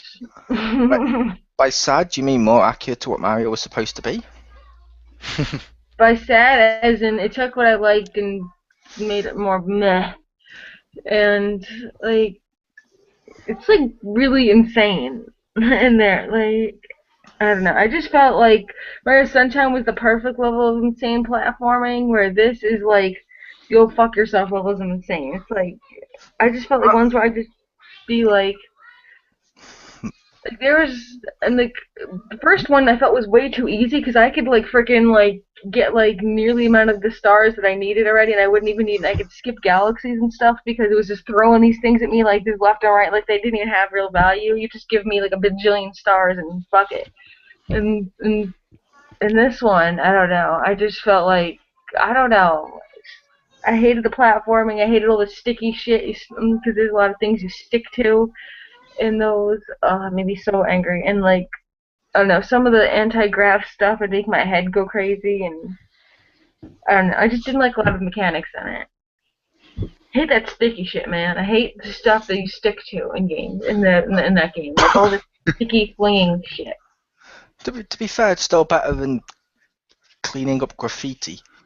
I don't care. I like creating up the graffiti. It was fun. It was colorful. Some of them had different effects. It shocked you. It was basically Mario. It was basically Mario is missing made a platformer where you with the brush cleaning the windows. And I liked cleaning it up, and also I liked making a bigger mess, and I liked making people sink in the slime. That was also fun. And it was just all around wonderful. Mario Sunshine just sucked balls. It's amazing. It sucked. It's amazing. It sucked. It was on my least favorite list. It sucked. It was on my best favorite. So is Crazy Taxi as a simulator. Your list is invalid. Man, Mario Galaxy 2, that takes me back. Yeah. I want to say for Mario Galaxy 2, fuck that last level. Seriously. That is trying to get the last green star. Like the last level's hard enough, and doing it with there's like very few checkpoints. No. I've done it several times, but I never liked it. I hate that level. Yeah, I will say Mario Galaxy 2 is worse than Mario Galaxy 1. I understood a lot of it was levels left over from the first one who they couldn't include. I did like the fact they brought back the traditional Mario map. That was kind of cool. Yeah. But yeah, it just didn't feel as good as Mario Galaxy. Like that first opening of Galaxy, where fucking you go up into space and Bowser like rips open the kingdom, and the mushrooms are just running around like a fucking World War, like shell shocked, like I don't know, Vietnam film where the Americans attack. You see the villagers going ah. It's awesome and it's powerful. I like that. Nice. So for my worst platformer, I went with Page Chronica, which I had for worst game, so you can just rewind and listen to that part so I won't drone on about it, but it was bad. Hi, and welcome to XGR. No. Yeah. We changed hosts. Remix, sorry. So we will move on to the first-person shooter. Judge Dredd, Dredd vs. Death. As people may have known, I'm a comic fan.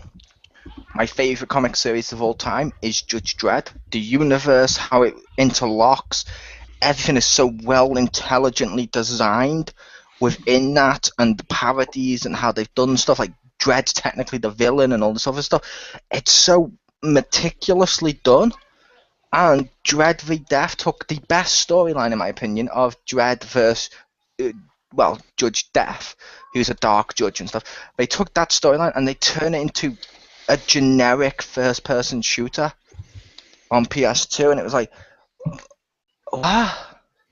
how have you turned Dread into this? This has like no thought behind it. It's like the other one's so well thought out. This one's just basically using the license to do a generic shooter. I don't like that. That just annoyed me. Yeah. That stuff never helps anyone. Like they rarely make money on those either.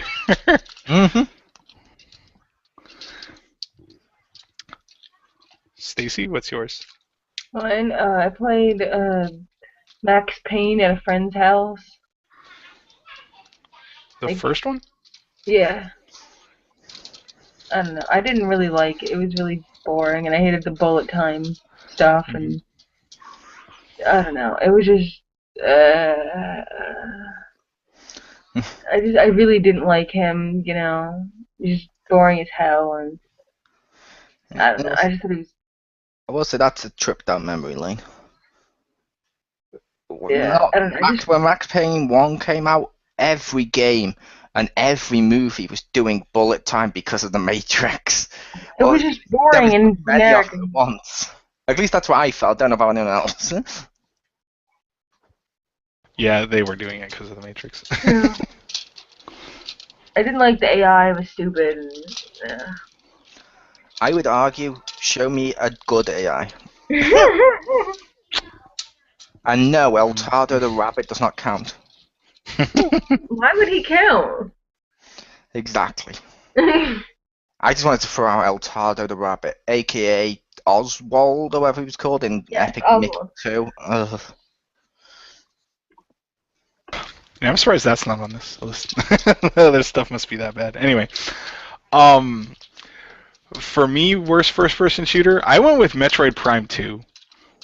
Because I felt like they tried to make it a first-person shooter. You had, like, ammo for your special weapon types, which is no. And they even added that really, really shitty competitive, like, versus mode that was broken and no. Just, like, that game could have been good, but I felt like they tried to capitalize on, you know, how successful first-person shooters were, so they basically screwed up Metroid to do it. And that's why I went with that. Although I will say screwed up Metroid less than the other M. I'm kidding, but I just went with in terms of camera. Yeah, in terms of character, definitely. I'm trying to think in terms of gameplay. I don't know. It'd be a topo. Yeah, so it's like story, yes. Gameplay, no. Ooh, like they need to have a fight for worst Metroid game, and then the pin one will come and take it. The gameplay of the other M was much better than the Prime series. I felt, or at least some of the Primes. But yeah, the storyline of the other end pissed me off, but the storyline of Metroid Prime 2 was actually really good with the Dark Samus stuff. Oh. Yeah, story-wise I liked it. Why can't we have a Metroid game with a good story and a good gameplay nowadays? Fingers crossed for the Wii U one. This is why we can't have nice things. Yes. No, why can't we have nice things? This? Damn it. Yeah.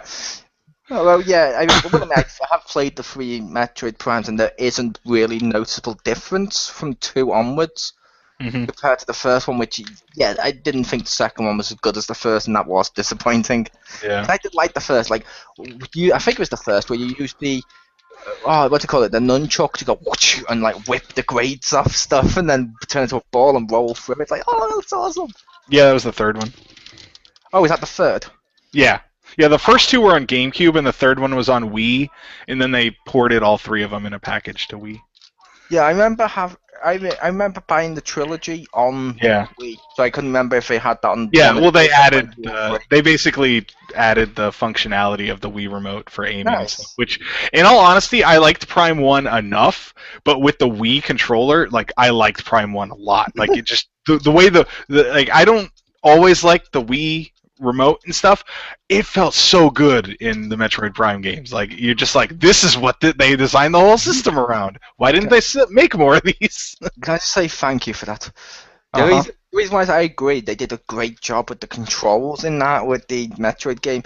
I hate it when people are like, what, does that use the Wii motion control? Yeah. Oh, okay, it must suck, I'm not going to play it. It's like, Yeah. How can you judge that? Motion controls are not inherently bad. Yeah. Some motion even are actually really good. Yeah, like the aiming was good. Even like the motion, yeah, like you said, where you could like shoot out the electric, like the grapple thing, and you could like pull off shields and like pull off stuff. That was cool. Yeah, I like that. Even though I had to play that game way too much, I liked it. Well, 3. 1 was good too, but 2 is Anyway. Whenever Rick talks about having to play games too much, and we know why and stuff, but is anyone else just imagining him strapped to a chair with a control pad in his hand, with his eyes open, Robot Chicken style, with a load of screens with different games? Sometimes that's how it felt. I'm not gonna lie. There are times when it's like, you're not physically like that, but you feel like that's you're like, you can't see them on me, but they must be there because I feel them. Yeah.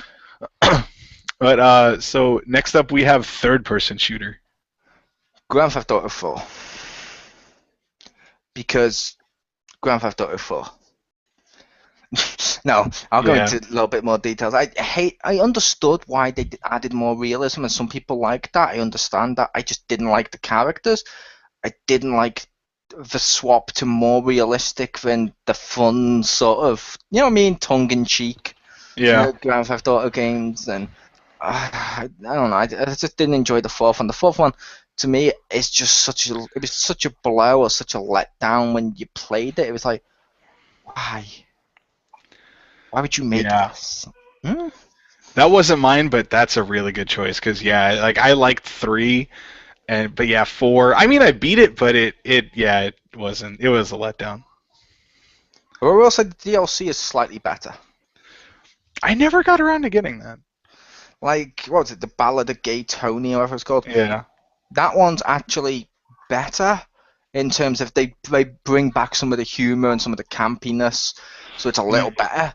But it's still ridiculous. I mean, Vice City is awesome. 3 was awesome. Vice City was awesome. San Andreas was passable. This was... Oh, sorry. San Andreas was actually really good. I did like San Andreas. But not as much as Vice City. But this one was just like... No. No. Just no. No. Bad Rockstar. Go in the corner and think about what you've done. Or as Victor would say, go to bed. Yeah, go to bed. Now. Over to Pew. Okay, it's that shitty Darkness game that I got for $1 at the yard sale.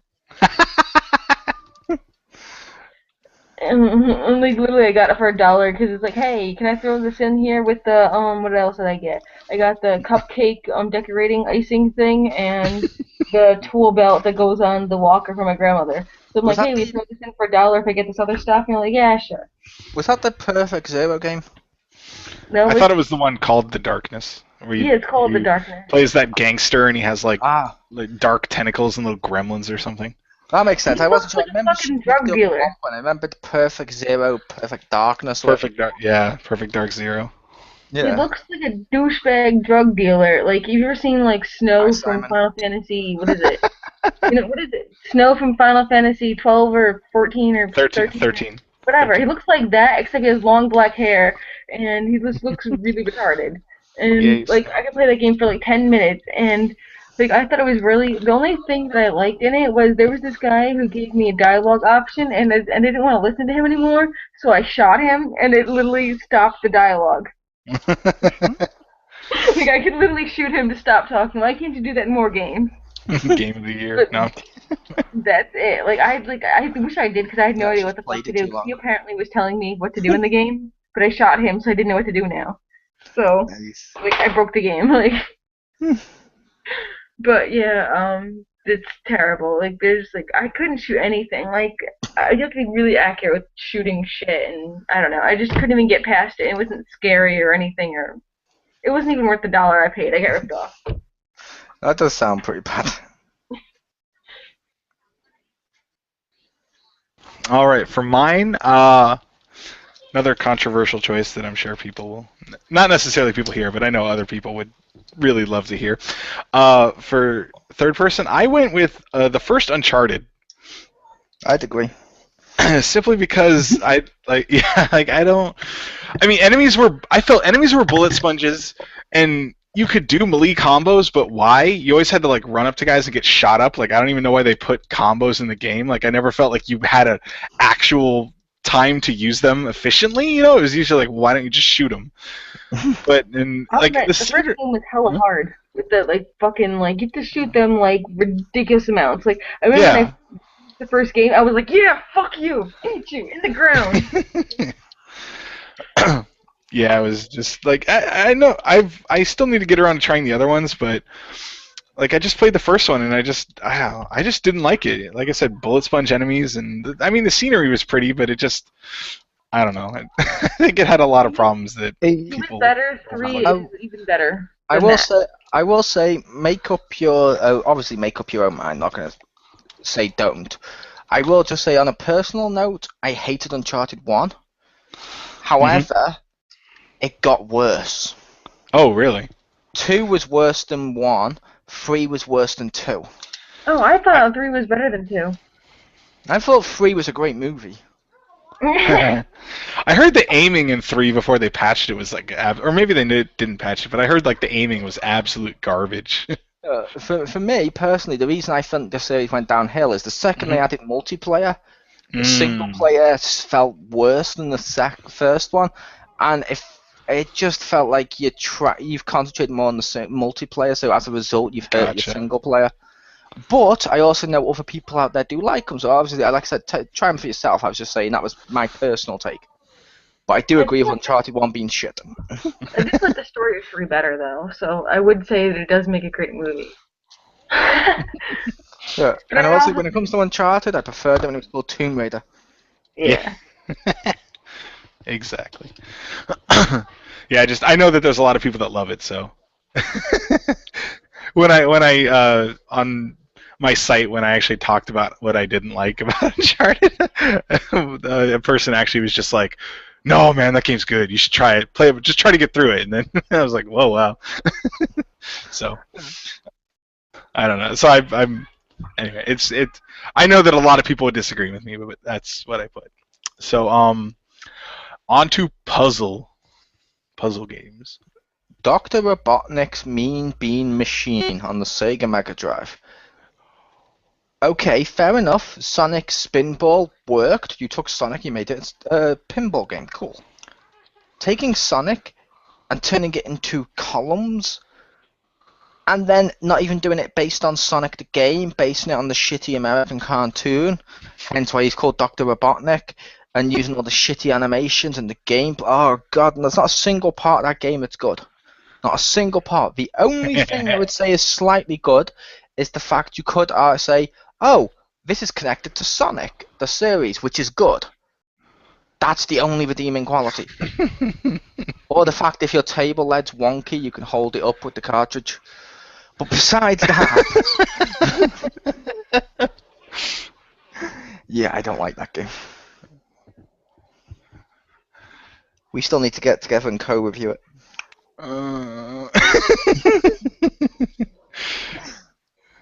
That's what we're doing now. Yes. This isn't a review. With the review, we'll go through levels at a time and more in depth.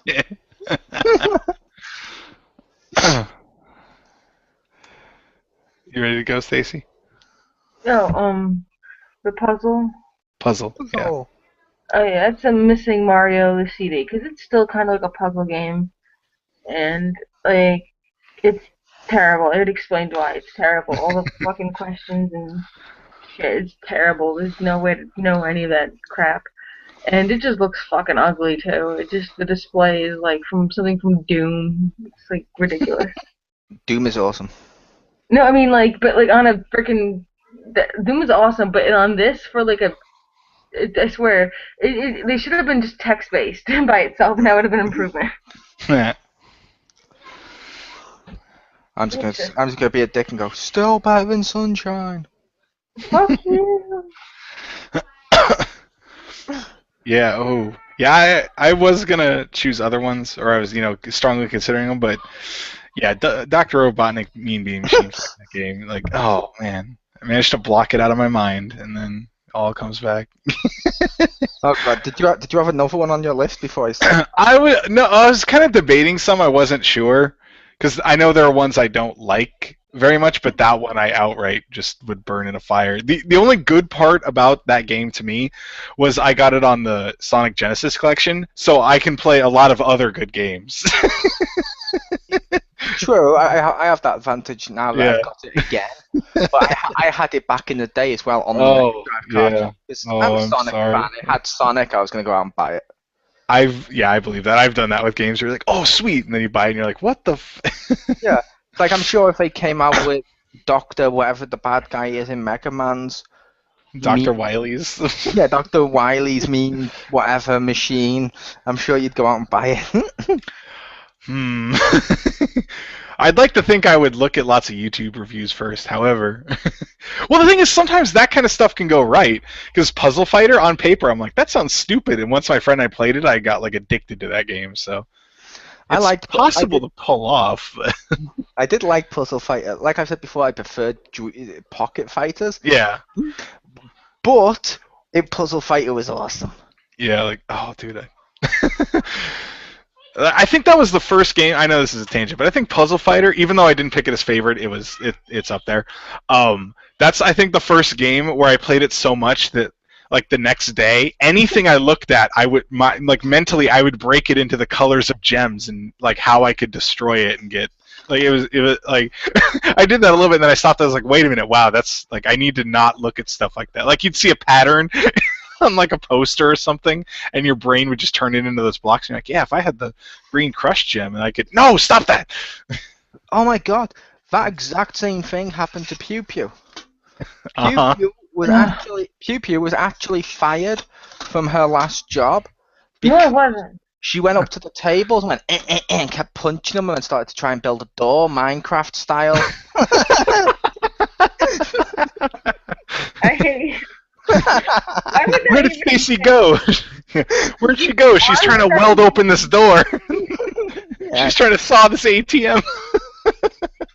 Oh my god, it's James Phoenix. James Phoenix walks towards you and says, creeper! Just starts to hit him. You are crazy. Why would this even exist? That needs to happen. I want to see. I like to think that Stacy plays Minecraft so much that when she leaves the computer, that's all she sees the world in is Minecraft graphics. That would probably make it look better, but you know. And I can totally imagine her going up to desks and going and just punching them to try and get blood. That would be awesome. Oh, you know, I just punch trees to get wood. Oh yeah. Yeah. She does. No, never mind.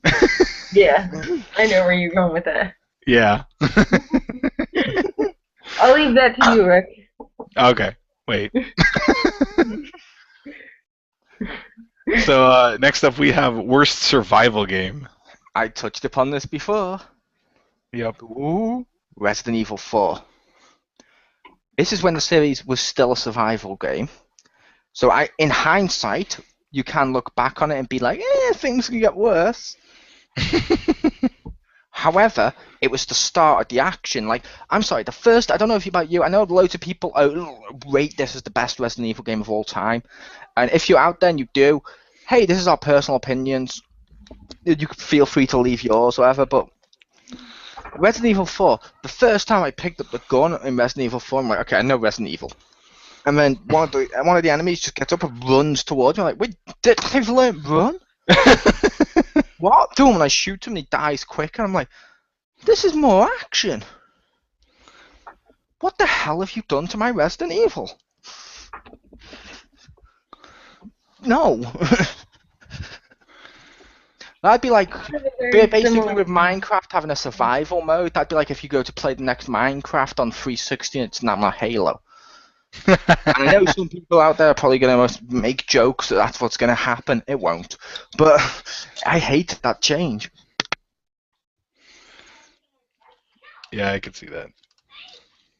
Mine is a very similar, I think, thing about games like that. When I was trying last year to do survival horror, I bought a bunch of used survival horror games and tried them out and then returned them because they were terrible. Right. And this wasn't I returned them that day. So this wasn't me renting them for 7 days and then returning them. So I feel slightly better about that. So anyway, I got Silent Hill Downpour. Oh, that was pretty terrible. Um, like it wasn't like scary, it wasn't horror, and like literally the mechanics were so terrible. I had to look up how to bust open a lock on the game, which I found out you have to when you swing the wrench, it goes in like different directions each time. So you have to like angle yourself so that like or keep like changing your angle so that you hit it the right way, and then the chain falls off. And I had to like predict like okay, maybe on the fifth swing it'll go back to swinging like this. So I'll stand here and I'll wait for the fifth swing again and then like hit it.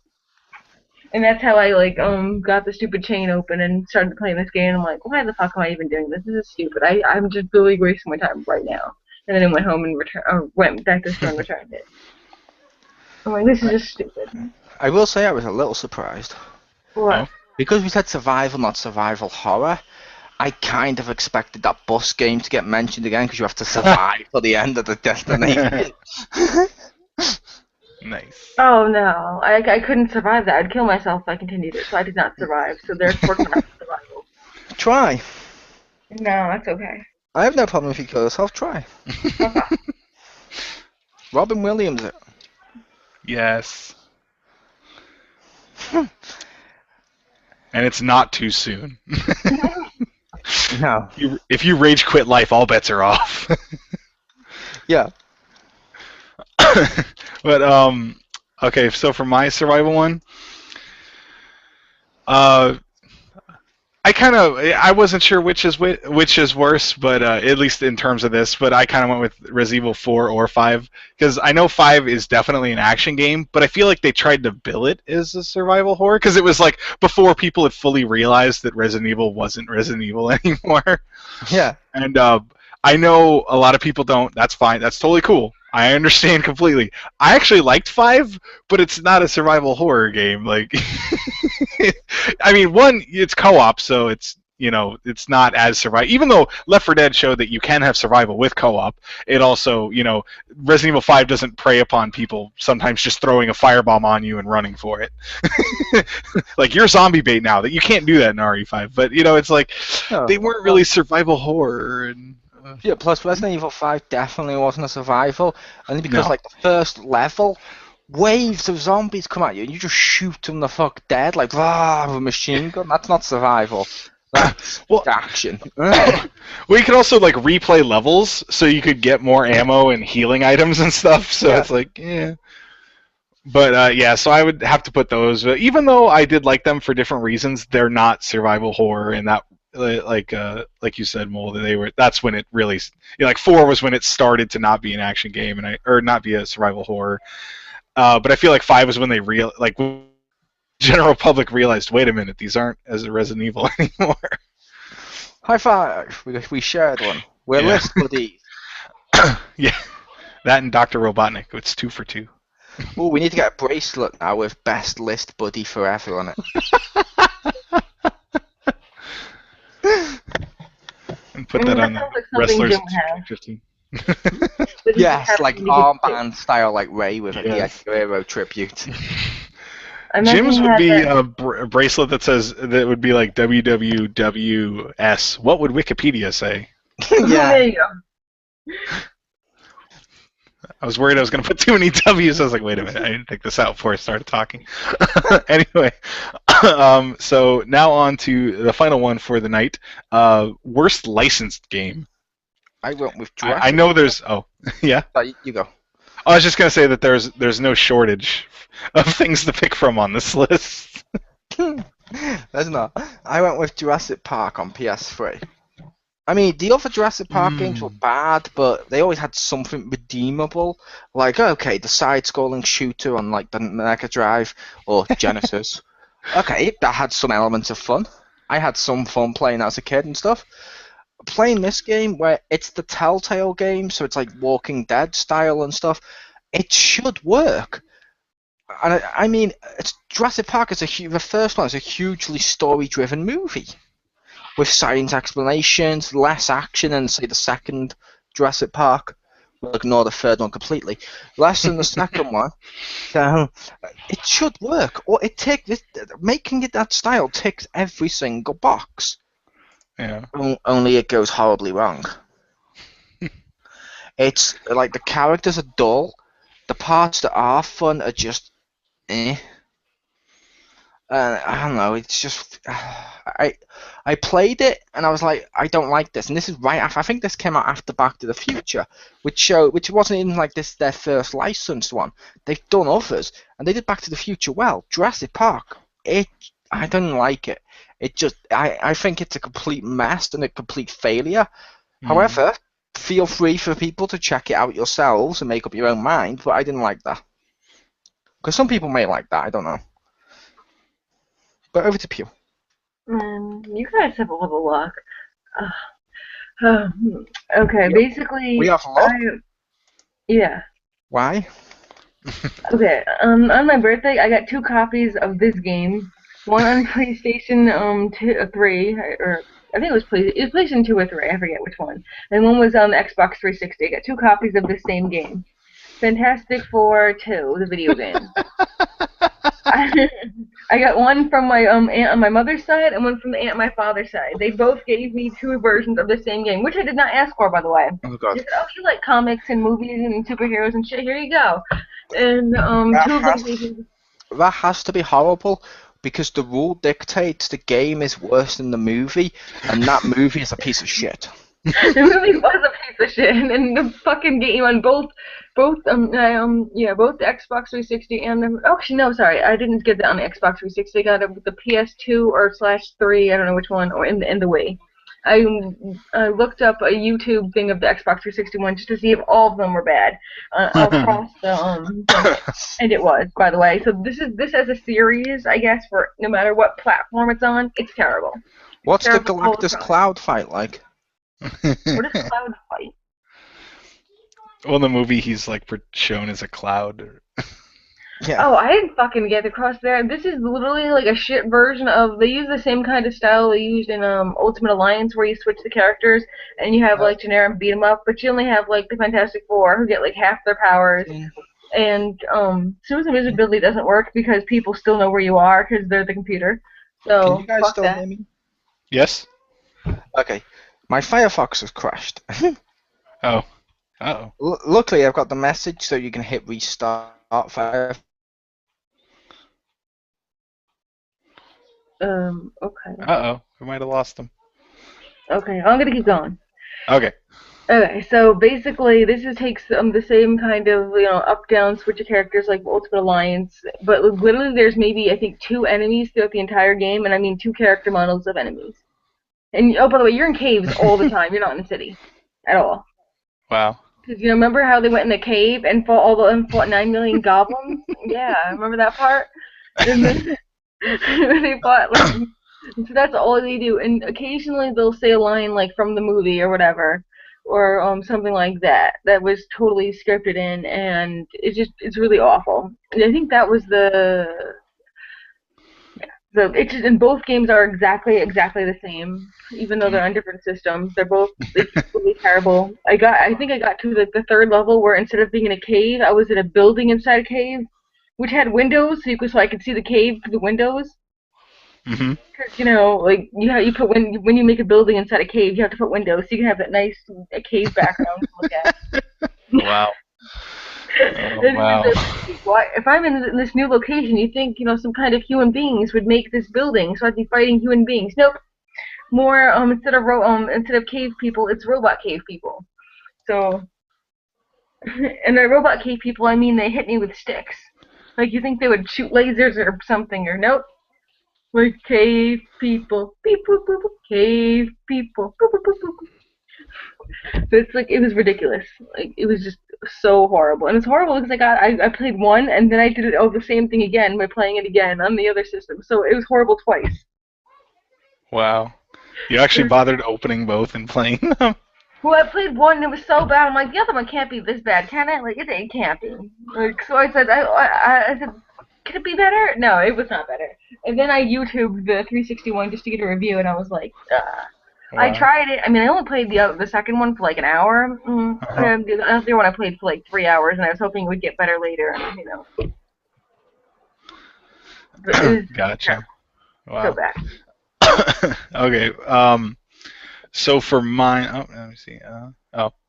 Mole's trying to come back in. So as you can see, his Firefox crashed and he dropped out. Well, this is the last one we're doing, so if he can't get in, that's okay. He can listen to this part later or something. But my worst licensed game is Back to the Future on the NES. Yes. Like I had that game when I was a kid. I might still have it, but I remember like buying that, and I kind of enjoyed it, but it was still like not very good. And just when you look back at it later, you're like, wait, that had nothing to do with the movie. Like you don't realize that necessarily when you're like 8 or 9. When you're like 19, you're like, wait, what? You're like there was no root beer tapper part, and like I don't even remember like what stage 3 is. I think I might have got there once, but like I know I got to the second stage, which is the root beer tapper ripoff, where you had to like throw the in. Like I'd never. Boy, he goes around and does all the paperboy things on a skateboard. Oh yeah, well the first part's where you're like running through the street, and you have to like avoid dogs, and you have to collect the clocks and stuff. And one of my favorite enemies in a game, or obstacle, whatever you want to call it, is the two guys carrying a pane of glass. Because I don't even think they animated the glass. Like it looks like there's nothing between them, if I remember correctly. And then you hit it, and then there's like broken glass. I'm like, oh cool, they have invisible glass. But it's like, why are they carrying it in the street and just walking back and forth? Who does that? It was pretty fucking ridiculous. Yeah, it wasn't even that, like, it didn't even look good. Oh, are you back now? I'm back. Oh, yay. What didn't look good? My worst licensed game was Back to the Future on the NES. Ah. Yeah, that was pretty bad. Wasn't that Paperboy? Like the first level kind of looked like it. It was like they took 3 different games and mashed them together. Oh, I remember I don't think it's the third stage. Remember the last stage? You're in the car and you're like trying to drive over lightning bolts or something. God, the game.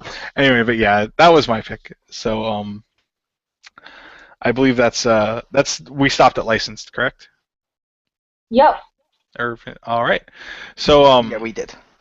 So I'd like to thank everyone for joining us for another XGR. I'd like to thank everyone again also for letting me take the beginning of it to run through the rest of my list from last time. Sorry I had to run out.